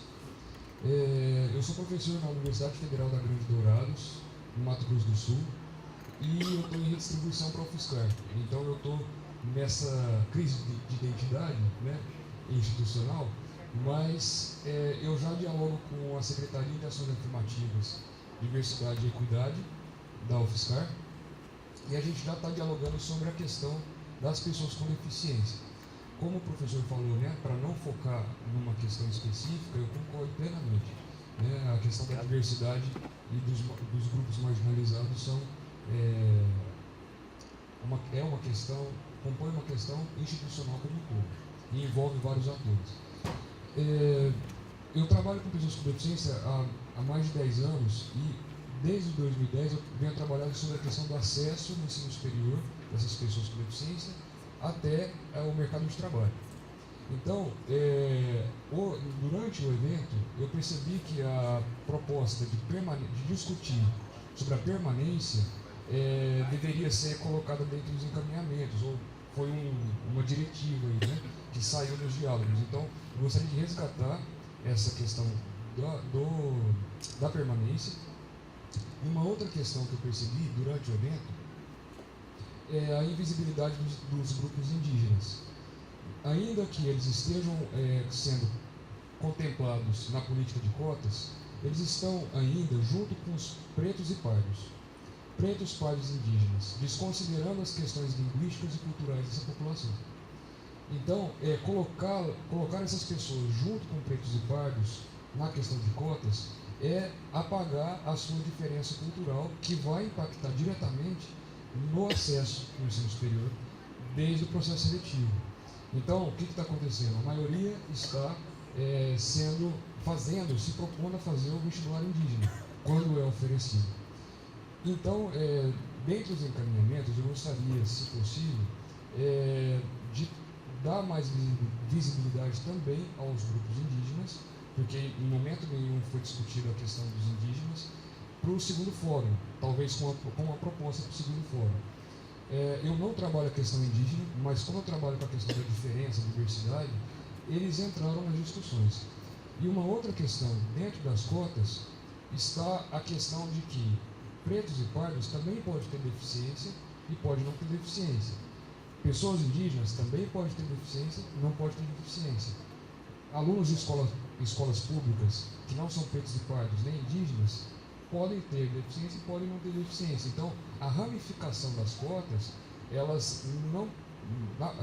diante do estudo que eu estava fazendo, inclusive, com a professora Laura, a gente fez um documento orientador, e a gente pode compartilhar com vocês, traz essa questão que já é defendida lá na Federal do Rio Grande do Norte, já nos processos seletivos, porque senão encavala as vagas, né? Eu que tenho uma deficiência, eu poderia chegar para me propor ao vestibular, mas se eu fosse indígena, eu não saberia qual cota eu iria escolher. Então, essa questão ainda, para a questão do acesso, ela está sendo um pouco invisibilizada. É uma questão nova também com relação à deficiência. Então, gostaria que trouxéssemos esse encaminhamento como pauta de discussão do próximo, e eu acho que era isso que eu gostaria de dizer. Perfeita a lembrança dos indígenas. Eu acho que não só essa sugestão que o professor deu, mas também aquilo que a gente acabou de falar, esquecemos dos indígenas, né? Acho que é mais uma coisa que poderia ser incluída na lembrança. E o que eu queria falar também em função da fala dele é que nessa discussão que a gente teve logo antes do intervalo, no sentido que o SISU está apresentando uma série de questões que precisam ser revistas ou desistimos dele, né? No meu entender, acho que tem 2 passos, mas aí o grupo que chegue na posição mais clara, eu iria para a situação assim: o MEC precisa melhorar isso, isso e isso. Não melhorou, então estamos fora. Ou talvez um grupo já queira dar o passo de uma vez só. Mas, independente disso, que é uma discussão só como uma forma de fazer, eu acho que isso que ele colocou e que o Everaldo do Instituto Federal falou nos outros dias é um ponto, para mim, talvez o mais importante que precisa melhorar no SISU. O Laranjeira também comentou isso, algumas outras pessoas comentaram. O SISU não pode nos apresentar a primeira lista para a chamada regular diferente do que praticamente todos nós, né, ou imensa maioria, faz na lista de espera. E se esse sistema informatizado, SISU, quiser melhorar, ele deveria permitir isso que o professor comentou e que os outros que eu já citei também comentaram, que é o seguinte: é muito comum na minha universidade, eu acredito que em todas, o estudante que atende a mais de uma situação não sabe em qual que ele se inscreve, ele fica na dúvida. Eu sou negro e de baixa renda. É o caso de ligar para a universidade depois de pedir para mudar, quando ele tivesse essa capacidade. Exatamente. E aí o que acontece? Ele chega no fim do processo e fala: puxa, mas se eu tivesse colocado tal opção, eu teria entrado, e aqui eu não entrei. E a gente tem que falar para ele: sinto muito. Isso na chamada regular, né? Porque nós não temos maleabilidade nenhuma. Então, entre as diversas coisas, falhas que a gente identifica hoje no SISU, eu acho que a principal talvez seja essa, do SISU travar a pessoa, e agora vai piorar mais ainda com o PCD. Ele tem lá não sei quantas, 10 caixinhas diferentes, mas o candidato ele tem que escolher uma e fica travado ali, sem saber se aquela é a melhor escolha que ele está fazendo para entrar. Como eu conversava com um colega da Universidade do ABC, eu acho que o primeiro ponto para nós é uma conversação, eu creio. Né? Ninguém destrói um sistema de uma hora para outra e diz: olha, esse tema não funciona mais, não queremos o SISU, vamos usar só o Enem. Bom, uma conversação no sentido de é possível adaptar esse sistema à nossa exigência. Para isso a gente tem que ganhar fôlego político em relação à nossa representação, junto ao COGRAD. Claro, eu acho que é importante também a representação do colégio da Andifes para proveitores, no sentido de fazer frente a isso. Agora, nós temos essas exigências, queremos negociar para ver se o sistema pode ser adaptado, porque eu vejo ainda muito vantajoso nós utilizarmos essa estrutura técnica deles, no sentido de nos amparar. Caso isso não seja possível, bom, aí a gente parte realmente para pleitear a independência, no sentido que queremos usar livremente o Enem, respeitado as cotas dentro dos nossos sistemas. Por que essa negociação anterior, eu penso? Porque nem todas as universidades têm realmente uma fundação ou um órgão específico que seja capacitado para receber inscrições desse porte, enfim. Então, daqui a pouco eu tenho lá, como eu tive numa das últimas listas de espera, 45 mil pessoas na lista de espera. Então, nem todo mundo tem esse suporte de TI para trabalhar com isso. Então, a necessidade que a gente tem de primeiro negociar e depois partir para um auxílio conjunto. Como falava o colega, eu acho que essas coisas têm que ser vistas em conjunto, né? A gente está falando dos NEABs, é importante, mas o conjunto também. Por exemplo, a gente tem agora um processo seletivo, que é um programa de acesso ao imigrante em situação de vulnerabilidade e o refugiado. Nós temos também na UFSM a Carta da Sérgio Vieira de Mello. Então nós temos aí vagas que são ofertadas por o imigrante em situação de vulnerabilidade e o refugiado. Também temos um processo seletivo indígena que surgiu justamente dessa demanda, porque as vagas de PPI não contemplariam isso. E aí o processo seletivo indígena trabalha com o processo seletivo indígena aldeado. Então ele comprova a situação de aldeado, então ele tem declarações que são tanto da FUNAI quanto do cacique, enfim, e a gente faz um processo de divulgação nas aldeias existentes praticamente em todo o Rio Grande do Sul. A área de maior adensamento é próxima a uns 200 quilômetros de Santa Maria. Se faz uma reunião com esses caciques onde eles colocam, nós temos interesse em tais cursos. E aí a gente oferta as vagas, são 20 vagas para esse processo, que são distribuídas nesses cursos. E aí é feita uma prova específica que versa sobre o ensino médio, mas ela é entrecortada por linguagem e cultura indígena, e é um cacique caigangue, que na realidade é pedagogo também, que ajuda a inserir esses elementos de cultura indígena. Então tem sido bem interessante esse processo. No início eu tive uma pequena demanda jurídica a esse respeito, porque disseram, vocês estão oferecendo vagas 2 vezes para indígenas. Não. Aí nós temos uma especificidade, que é o indígena aldeado, nós estamos atendendo isso. Acho que nós vamos para o mesmo caminho em relação ao PCD, as pessoas com deficiência, porque também estamos enfrentando isso. Como a gente vai fazer um processo aí independente da escola pública ou não escola pública, porque é justamente essa demanda de público-alvo que está nos afetando. Então, isso também é outra questão preocupante em relação ao SISU, que a gente precisa conversar. Agora, vai ser mantidas nossas cotas específicas? Como ficam esses processos? A instituição tem realmente resguardado a sua autonomia, a sua liberdade para gerir esses processos? Só retornando ao problema do SISU, eu estava aqui conversando com o Luiz Alberto, eu não sei se estou torcendo também muito utópico, mas ele também não pode perder de vista, né, que o governo que hoje está é totalmente opositor ao que estava. E isso é uma criação do governo anterior, né? E o acúmulo de erros e de problemas que se surgiram agora, eu não sei até onde isso não é proposital, exatamente para nos levar a uma posição de acabar. Acabei porque as universidades não querem mais.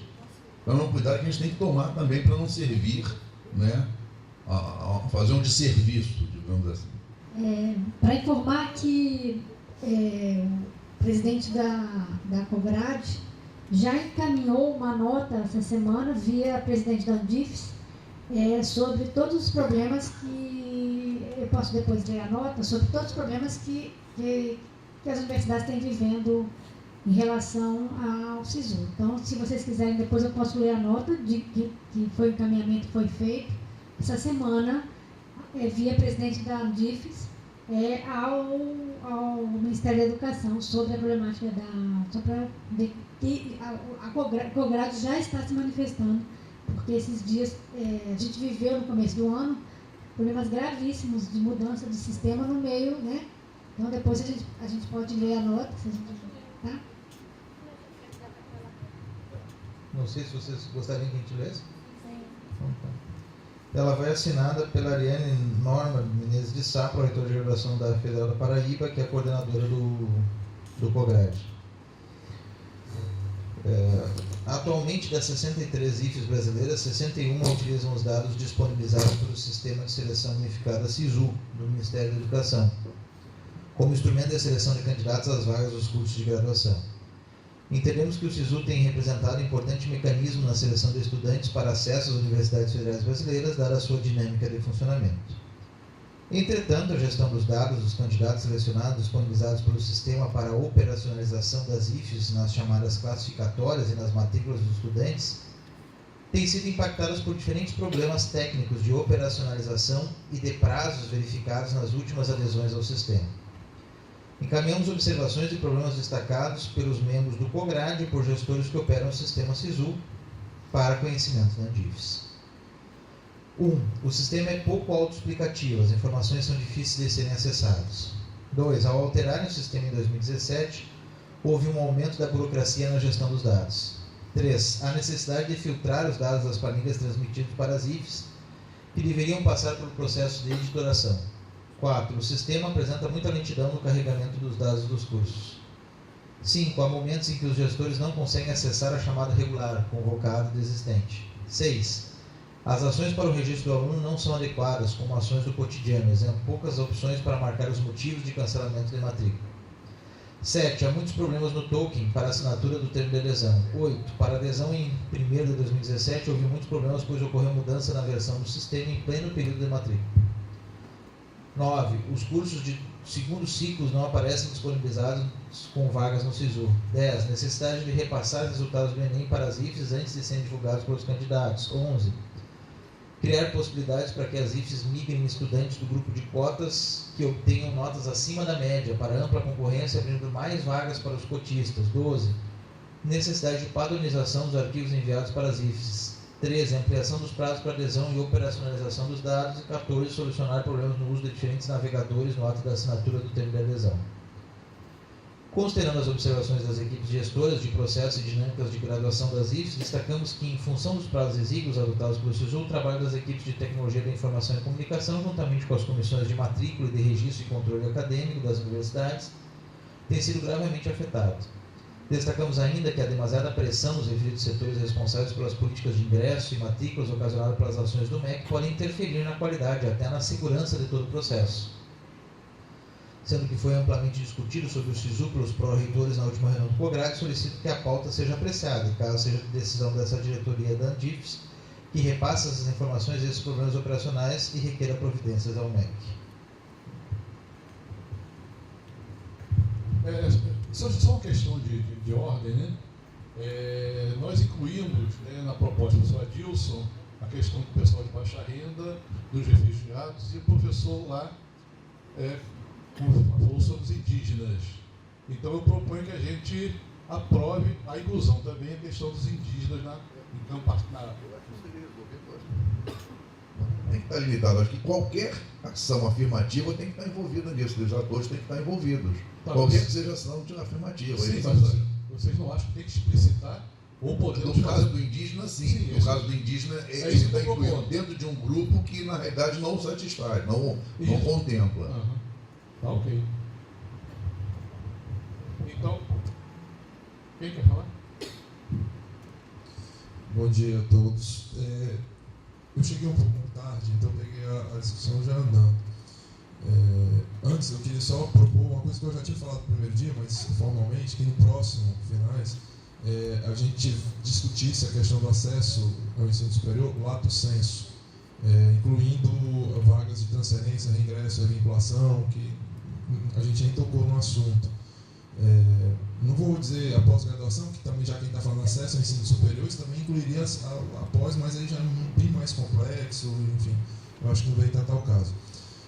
Sobre as questões do SISU, estava ouvindo a discussão mais cedo, eu comungo de muitas das críticas. Eu acho que o papel a nota que acabaram de ler do Conrad, assim, foi sensacional, me contempla, né? Quem viveu essas 2 últimas edições do SISU sabe do que eu estou falando, né? Tinha momentos assim que dava desespero mesmo. A gente com um calendário, na nossa porta, o candidato Mirosenda, e o negócio parece que foi pensado. Eu já não estou mais nem acreditando isso à incompetência. Eu acho que é um pouco que ela fala, é sabotagem mesmo, sabe? Porque você fazer o que o MEC vem fazendo de tanta lambança não pode ser erro. Eu estou achando que é de propósito mesmo para prejudicar as instituições, sabe? Lembrando que a origem do ministro da Educação foi um cara que foi bancado pelas universidades particulares. Ele está lá para representar o interesse delas. Então, quanto pior for a nossa seleção, quanto pior a gente, melhor para eles. Tá? E aí, é justamente nesse contexto que eu reforço o que o Laranjeira falou, da questão de a gente tem que criticar o SISU. Eu falei isso no primeiro dia. Eu acho que tem que ter um espaço para a gente customizar mais o SISU para cada universidade. As universidades têm de realidades diferentes, atendem públicos distintos, certo? Aquilo que eu falei da cota do colégio militar, por exemplo, eu queria ter a liberdade de não ofertar cotas para estudantes de escola pública, independente de raça, renda e etc., só por ter estudado em escola pública. Aqui no Rio de Janeiro, a gente sabe que é 2 ou 3 escolas que ficam com todas essas vagas e não tem justiça social. Se o que funda a política de reserva de vagas é um discurso de justiça social, eu quero que alguém me mostre onde é que está a justiça social nesse tipo de cota. Tá? Mas, ao mesmo tempo que eu faço essas críticas, eu fico um pouco com o pé atrás quando a gente chega até a questionar a própria existência do SISU e querer voltar, digamos assim, a dar mais autonomia e usar só a nota do Enem para cada instituição. E, às vezes, eu acho que as pessoas colocam na conta do processo seletivo determinadas dificuldades que não estão necessariamente ligadas ao processo seletivo. Não é por conta do SISU que a gente tem tantas vagas ociosas. A gente tem desde a questão de não ter uma assistência estudantil que faça frente ao cara vir de outro estado. Nós aqui do Rio de Janeiro estamos numa das cidades que tem um custo de vida mais alto do mundo. E no caso da minha universidade, a gente dá uma ajuda de R$400 para o cara morar no Rio de Janeiro, mais R$400 para ele comer. A gente tem uma questão até mesmo cultural.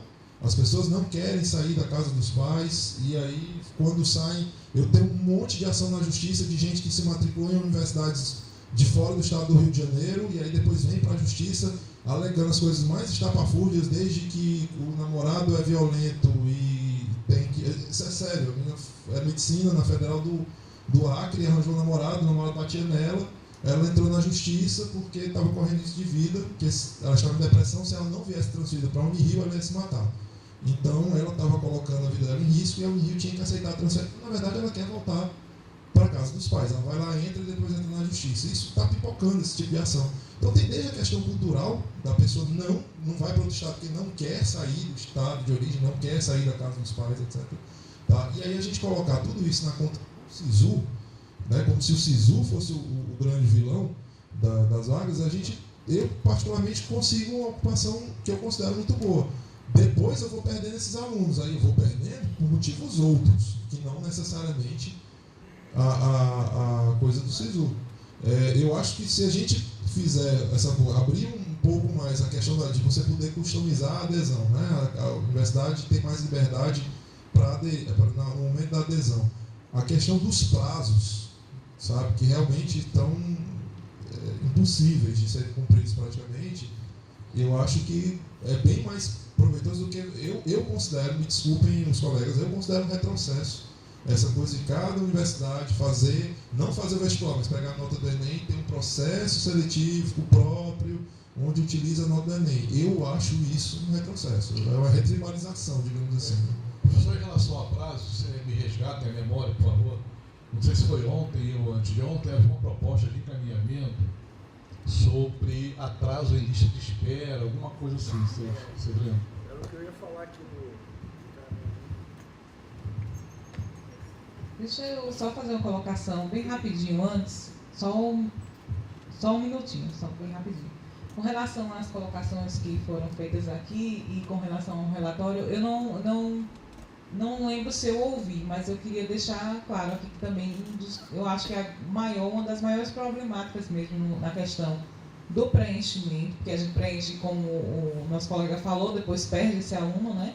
É a questão da verificação do ranking na hora que ele vai se inscrever no SISU. Eu acho que aí é um problema sério. Eu acho que isso realmente deveria ser eliminado. Ele não deveria essa possibilidade de ver, porque aí fica naquela questão. Ele consegue no Fusca, depois vai querer ir para a Ferrari, né? Então, eu acho que isso aí realmente deveria ser excluído. Talvez ele pudesse ter o ranqueamento do curso pretendido, entendeu? Então, ele quer medicina. Então, ele só tem acesso ao ranqueamento da medicina, né? Porque é o que aconteceu com o SISUMB da UNB. Ele tem acesso a todo o ranqueamento de todos os cursos. Então, ele não vai para o curso pretendido, ele vai ele quer entrar na universidade. Entendeu? Então, porque uma da essência do SISU é você poder ter acesso à sua nota. Então, isso é muito difícil tirar. Para que você possa estabelecer a possibilidade de entrar em uma universidade, mesmo que não seja no seu estado, né? A tal da chave. Mas eu acho que mas não todas as acesso a todo o ranqueamento de todos os cursos, porque aí fica uma loteria. Entendeu? Então, isso daí, para mim, é uma distorção, e isso que causa o grande problema de evasão. E inviabiliza as pessoas que querem determinadas áreas e não conseguem ter acesso porque outras, principalmente os candidatos que querem, que são muito bem preparados das áreas de direito, né, e aí tomam todas as outras vagas. Então, talvez isso seja uma possibilidade, ou não sei, estou pensando alto aqui junto com você, não tenho essas certezas, tá? Porque a gente é tudo muito impactante, a gente fica sem saber qual o caminho para melhora. Professora, comecei a ouvir, falei, nossa, sugestão sensacional, mas aí me veio uma dúvida que deve ter solução. Como ele pode entrar no sistema quantas vezes quiser, talvez não fosse possível impedir, porque ele poderia ficar entrando. Então, acho que talvez essa sugestão, que achei ótima, e algum bloqueio. Ele não pode entrar quantas vezes quiser, ele pode entrar, sei lá, 10 vezes, não sei, durante... Porque senão ele vai ficar entrando em... Apesar que também, acho que talvez não adiante, porque eles podem trocar, né? Eu entro em um, você entra em outro. Se você fizer uma...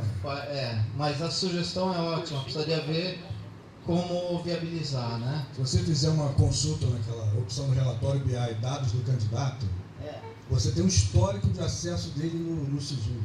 Tem gente que são 5 páginas. O cara entra 10 vezes por dia até ele chegar naquela opção que ele... Aliás... Deu para ele entrar. O que deu para ele ficar numa boa posição na lista de espera. Aliás, uma outra coisa que eu achei ótima esse manifesto aí do COGRAD, mas tem uma coisa que me passou também. Tinha uma funcionalidade lá que era esse histórico do candidato. A gente usava muito, é excelente. E sumiu do sistema. Quer dizer, eu acho que teria que pedir para voltar, porque essa opção, em caso de dúvida, é esclarecedora. Sumiu do sistema, né? Bem como aquela opção de resgatar o arquivo dos desistentes. Também. Mais alguém sobre esse tema que a gente já estava... Você ia falar alguma coisa? Eu ia falar sobre aquele encaminhamento da minha palestra, da questão do cronograma, do calendário. Que a gente tinha pensado em fazer um encaminhamento em relação ao calendário tanto do Enem, da prova se antecipar, porque agora ela se atrasou em relação ao ano passado, quanto do resultado do Enem, dele ainda ser divulgado em dezembro, para que as inscrições do SISU começassem mais cedo. Tentasse começar as inscrições do SISU na primeira quinzena de janeiro, e não na última, quase, né? 26 de janeiro, se não me engano. Diminuir o prazo da lista de espera, que já chegou a 15 dias, nessa versão última agora foi 12. Nós já chegamos a 15 dias de prazo de manifestação da lista de espera. Isso atrasa o nosso cronograma. Então a gente tinha colocado fazer esse encaminhamento também, né? De acordo. Vamos discutir a proposta do Luiz Alberto, questão do calendário. São Paulo. Eu estava aqui até já pensando em outras coisas também, aproveitando que a minha xará que falou. A comissão, ela trabalha também 2 vezes, às vezes, o mesmo candidato, porque ele tem acesso no primeiro vai para a universidade, depois no segundo semestre ele sai daquele curso, vai para outro curso, volta novamente a toda a comissão. Gente, é complicado isso também. Eu não sei também se poderia fazer a sugestão, não sei, né? Porque ele já inseriu na universidade para um curso que ele nem queria, depois ele sai, é evasão isso, evasão do curso, né? Não é evasão do ensino superior, mas é evasão do curso. Mas também é uma evasão, e a gente está computando isso, e isso não é bom para a gente também, né? Você, quando faz a consulta, aquela matrícula já foi, é caracterizada de evasão e entra na nossa conta depois na matriz, né? Então, assim, eu estou já pensando também na possibilidade, de... não pode mais ficar mais na fila, já está inserido, não sei... Mas que é complicado também, né? Eu sei que eu recebo aluno na comissão de renda, já passou, eu já estive com a senhora, eu passei por renda, tem que trazer tudo de novo. Mas a renda ela pode mudar. Pois é, tem que trazer, é outro processo, tem que trazer sim. Pode mudar para mais, pode mudar para menos, né? Então, é outra situação também desgastante e retrabalho. Bom, estamos discutindo a proposta do Luiz Alberto. Calendário. Vamos colocar em votação então essa proposta de alinhamento? Proposta de alinhamento do calendário apresentada pelo Luiz Alberto, aqueles que... explicita. Uma proposta para alteração dos prazos, não especificamente um calendário, mas que pensem na hipótese da prova do Enem ser numa outra... Seriam 4 pontos. Né? Da prova do Enem ser numa outra data, do resultado ser antecipado para dezembro, como já foi, já ocorreu em alguns anos, da inscrição do... Isso tudo vai acarretar uma aceleração nos prazos do SISU, das inscrições que saem antes da lista. E a outro ponto é a lista de espera, ela não tem um prazo tão grande como tem ocorrido. Ou seja, uma proposta de calendário que bem operacionalize os procedimentos de cada universidade. No fundo é isso. E o calendário da segunda edição do SISU pode ser definido em janeiro. Não precisa ser informado para as universidades em maio, em cima da hora. Uma semana que você tem para preencher a primeira edição. Obrigado. Em janeiro você anuncia o calendário da primeira e da segunda edição. Porque não tem justificativa. Ok, o primeiro atrasou a aplicação, os colégios estavam ocupados, teve 2 edições também, essa coisa toda. A gente até entende que teve que ter um atraso, mas o segundo não tem justificativa. Então pedir ao MEC assim, define o calendário da primeira e da segunda edição em janeiro, anuncia os 2 juntos, que é para a gente ter tempo para se preparar. Eu concordo com o Luiz, como ele falou, né, de rever essa questão do calendário. Por exemplo, nós lá na Univasf, a gente está conseguindo fazer a matrícula por conta desses últimos anos que houve greve e o calendário não normalizou, né? Mas imagine um calendário regular, iniciando o semestre em fevereiro, por exemplo. Não tem como a gente conseguir fazer essas matrículas, né? Então, realmente é inviável, não existe esse calendário dessa forma. Bom, eu acho que otimizar esses prazos é importante mesmo, que seja definido em janeiro, mas também é importante o calendário do início do ano, para a pessoa que é responsável pelo ingresso, é massacrante, você não tem férias, né? Então você está fazendo ali, está com a lista em janeiro, daqui a pouco você está fazendo chamado oral fevereiro inteiro, então você não consegue tirar umas férias de 30 dias, ou coisa parecida. Isso é luxo, né? Faz um tempo que a gente não tem esse luxo, né? Não vou falar de férias, porque eu não sei o que é isso, mas já ouvi falar, mas eu não sei muito bem o que se trata. Mas é uma outra coisa, o calendário da chamada regular, certo? Ele é extremamente apertado. Esse ano, então, a gente teve praticamente um dia útil entre o final da matrícula e o fechamento do sistema, certo? Então, para nós, a gente foi. E aí você tem um prazo extremamente exíguo na chamada e um extremamente dilatado na chamada da lista de espera. Vai até 29 de setembro. Né? Você vai, teoricamente, eles abrem um prazo para você estar matriculando o cara depois de que ele já fez sua prova. Então, que haja um equilíbrio, que você aumente, mas pelo menos entre o primeiro dia de matrícula da chamada regular e o fechamento do sistema, você tem pelo menos uns 10 dias para dar tempo da gente fazer aquele trabalho, os que fazem, como é o nosso caso, que a gente não faz eletrônico, a gente faz presencial e analisa a questão dos cotistas, faz investigação social, aquela coisa toda, que a gente tenha tempo para fazer esse trabalho. E a gente teve um dia útil, a última edição a gente trabalhou no feriado, a gente trabalhou no sábado, quase fomos trabalhar no domingo também, então que haja um equilíbrio entre isso, que a chamada regular não seja tão apertada com 2 ou 3 dias, se estenda por pelo menos 2 semanas para isso. Alguém mais quer fazer uma manifestação sobre a proposta do Alberto? Laranjeira? Não, você. Vou colocar em votação, então, aqueles que concordam com a proposta do Alberto em relação à adequação do calendário às necessidades de nossas instituições. Por favor, levantem o braço. Aprovado. Alguém mais teve uma proposta de encaminhamento?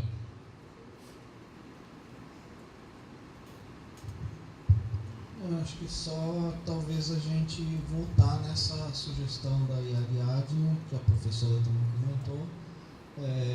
Se a gente vai querer a nota, vai querer não, né? Nós não somos nem ouvidos, mas se a gente gostaria que a nota fosse...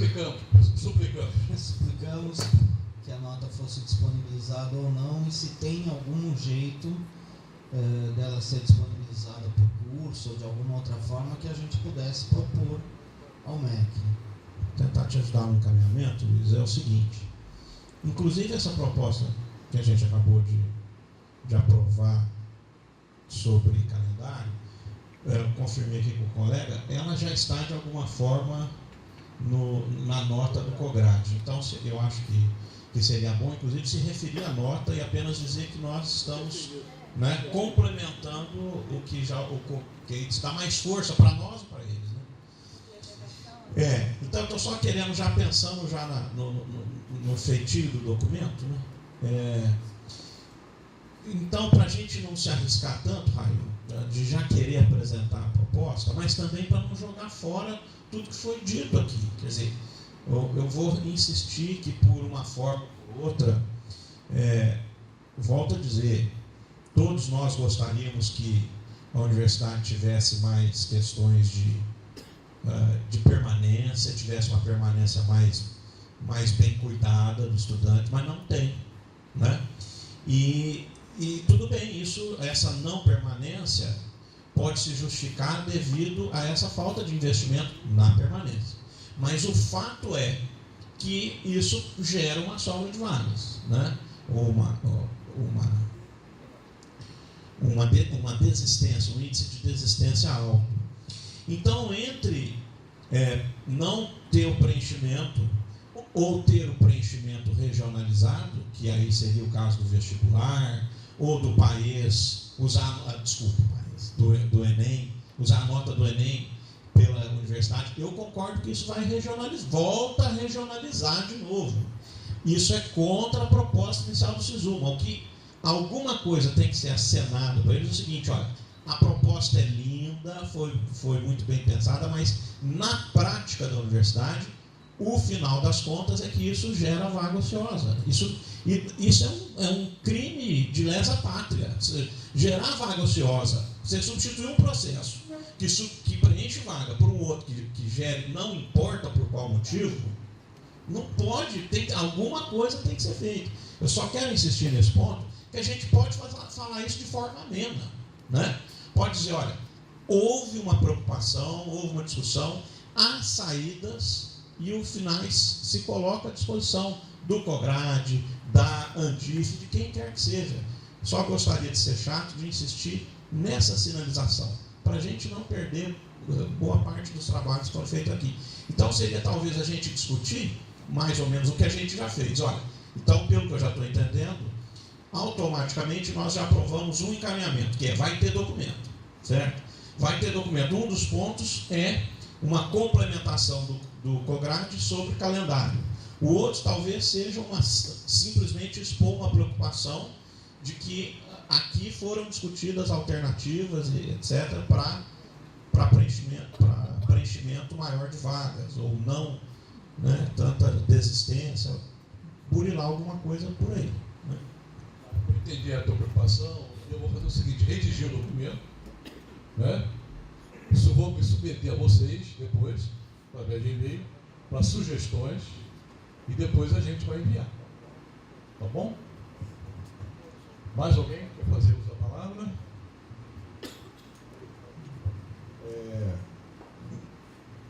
A universidade sempre demandou da COSIAC, que é o órgão responsável pelo vestibular e pelo SISU, os dados estatísticos, os dados do questionário para a elaboração de vários trabalhos, tanto a nível de graduação, de doutorado, de mestrado, e aqui do núcleo do PENESB, que é o núcleo de estudos afro-brasileiros. E com o advento do SISU, até a segunda ou terceira edição, esse questionário do Enem, ele era disponibilizado no sistema, e parou de ser. A gente, desde então, tem tentado várias vezes junto ao MEC que esse questionário, que a gente tenha o retorno desse questionário, disponibilize o questionário para a gente. E nunca nos dão resposta. Já fizemos vários pedidos, memorandos, ofícios, etc., e até agora nada. Então, isso, nós tivemos uma professora, inclusive, que Biustana, que é aqui da pedagogia, que ela solicitou esse questionário a gente, ela estava até participando do evento aqui, o tempo todo no meu ouvido me lembrando, de eu lembrar essa questão para vocês.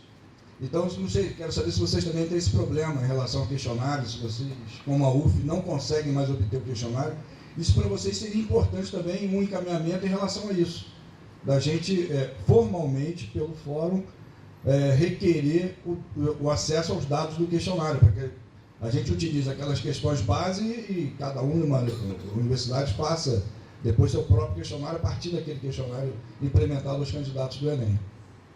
Então seria isso, um encaminhamento no sentido das universidades terem novamente acesso ao questionário dos inscritos no Enem, da própria universidade. Todos concordam? Aprovado. Mais alguém quer fazer uso da palavra? Bom, gente, não sei se dizer, estou sendo até meio engasgado em agradecer a todos vocês por essa oportunidade de estar conosco aqui na UF. Vou fazer alguns agradecimentos antes de encerrar e para a gente poder seguir com o nosso almoço. Vou declarar encerrado esse primeiro fórum, mas sem antes deixar de agradecer algumas pessoas. As primeiras pessoas que eu quero agradecer são aquelas que são fruto do nosso trabalho, que são aí os nossos alunos. Tá?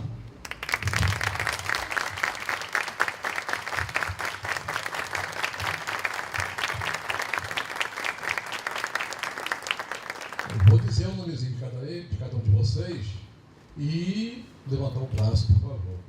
A Caroline Barbosa, de Turismo. O Jefferson dos Santos, de Turismo. Laís Mariano, de Hotelaria. Carolina Oliveira, de Hotelaria. A Eduarda Soares, de Turismo. A Liane Macedo, de Turismo. Natália Freitas, de Psicologia. Natane Souza, de Processos Gerenciais. A Paula Espíndola, de Engenharia Ambiental. A Késia, Hotelaria. Nós temos outros alunos que participaram, mas não estão aqui, né? Houve um revezamento deles, porque eles estão em aula, estão em prova, né? E houve um revezamento deles para o nosso trabalho. Vou citar também a Alessandra, de Hotelaria, o Alexandre Azevedo, de Hotelaria, a Bruna Rocha, de Engenharia Elétrica, a Sheila Passetti, de Turismo, o Israel, de Turismo, e a Paula Peçanha, de Hotelaria. Tá? Agradecer a Nelma, da Coordenação de Comunicação. A Renata Feitosa, que é a nossa jornalista. Nosso fotógrafo oficial do evento, o Ronaldo. Fotógrafo som. Tá? Agradecer em nome de todos os motoristas que estiveram aqui, agradecer ao nosso diretor de transporte. Não sei se tem algum motorista aqui, mas vou citar o nome deles. Tá? Agradecer ao motorista Jefferson, Jorge Renato, Márcio, Marcos Roberto e Rafael pelo apoio que nos deram. Agradecer a minha comissão de seleção, através da Ana. Ana, levanta. Tá? A Ana é a pessoa que ficou encarregada, a Ana é coordenadora operacional da COSEAC, que é a minha vice-coordenadora. Ela é meu braço direito, às vezes esquerdo, pé direito, pé esquerdo, cérebro também. Ela que providenciou essas gostosuras para nós todos aí. E eu falo que a Ana, sendo nossa coordenadora operacional, né, tem um jargão do militar que diz que a infantaria é a arma que vê a cor dos olhos do inimigo. Foi até citada ontem lá pelo tenente, o capitão, não lembro a patente dele, né? Tenente. Eu falo que a Ana é aquela que vê a cor dos olhos do nosso candidato, aquela que fica na frente, sem querer dizer que o nosso candidato é inimigo, naturalmente. Né? Mas era que, né, é o primeiro contato, é aquela que põe o pessoal sentadinho, aquela que põe, que trata das escolas, e agradecer em nome de toda a comissão de seleção, em nome da Ana Maria também. Ok? Muito obrigado. Não sei se a Nelma quer fazer algum aviso. Bem, nós vamos fazer como eu falei anteriormente, nós vamos fazer um grupo, né, Luiz? Nós vamos fazer no Google Drive, vamos colocar as fotos, depois nós vamos passar um e-mail para vocês, dando esse link para vocês terem todas as fotos disponibilizadas, e agradecer aí a paciência de todos vocês. Quer falar? Não vou me estender muito não, é só para a gente agradecer a hospitalidade de vocês, em nome do Forcops. Eu acho que eu posso estender a todos os colegas. E dizer que o ano passado, quando a gente estava em São Paulo, a gente ficou um pouco preocupado, que a gente achou que estava esvaziando o nosso seminário, hoje fórum, e a gente ficou muito feliz aqui, né? A gente comentou, o pessoal, a Alessandra, que a gente viu que fortaleceu. E nós estamos tendo mais visibilidade, tanto no fórum de graduação, etc. Isso é um ponto muito positivo. Então, a gente sai daqui bastante satisfeito com o evento e dá os parabéns, que vocês foram perfeitos anfitriões e a gente só tem a agradecer. Foi muito gratificante estar aqui com vocês. Vocês querem falar? Jefferson, acho que vai querer falar em nome dos meninos? Por que não? Porque o Jefferson virou Jeff. A gente já soube. A Carol, a Carol pode falar. Porque ela virou uma bela cantora, que nós já cantora. Faz a capela aí agora, pode fazer. Queria agradecer a todos vocês também, vocês foram muito educados. E gostaria de agradecer a Nelma e todo mundo da COSEAC que tratou a gente super bem também. Muito obrigada pelo evento, vocês também fizeram parte. E a essa equipe maravilhosa também.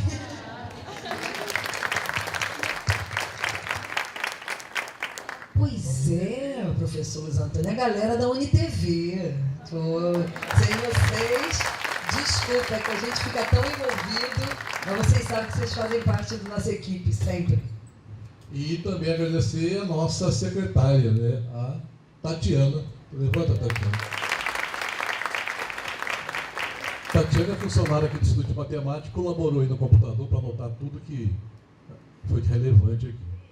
Queria agradecer especialmente ao Lúcio, à Regina Filho, ao Silas, à Janaína, ao Leonardo, que fizeram parte também da equipe da organização aqui do evento. Eu citei, mas são todos eles da nossa comissão.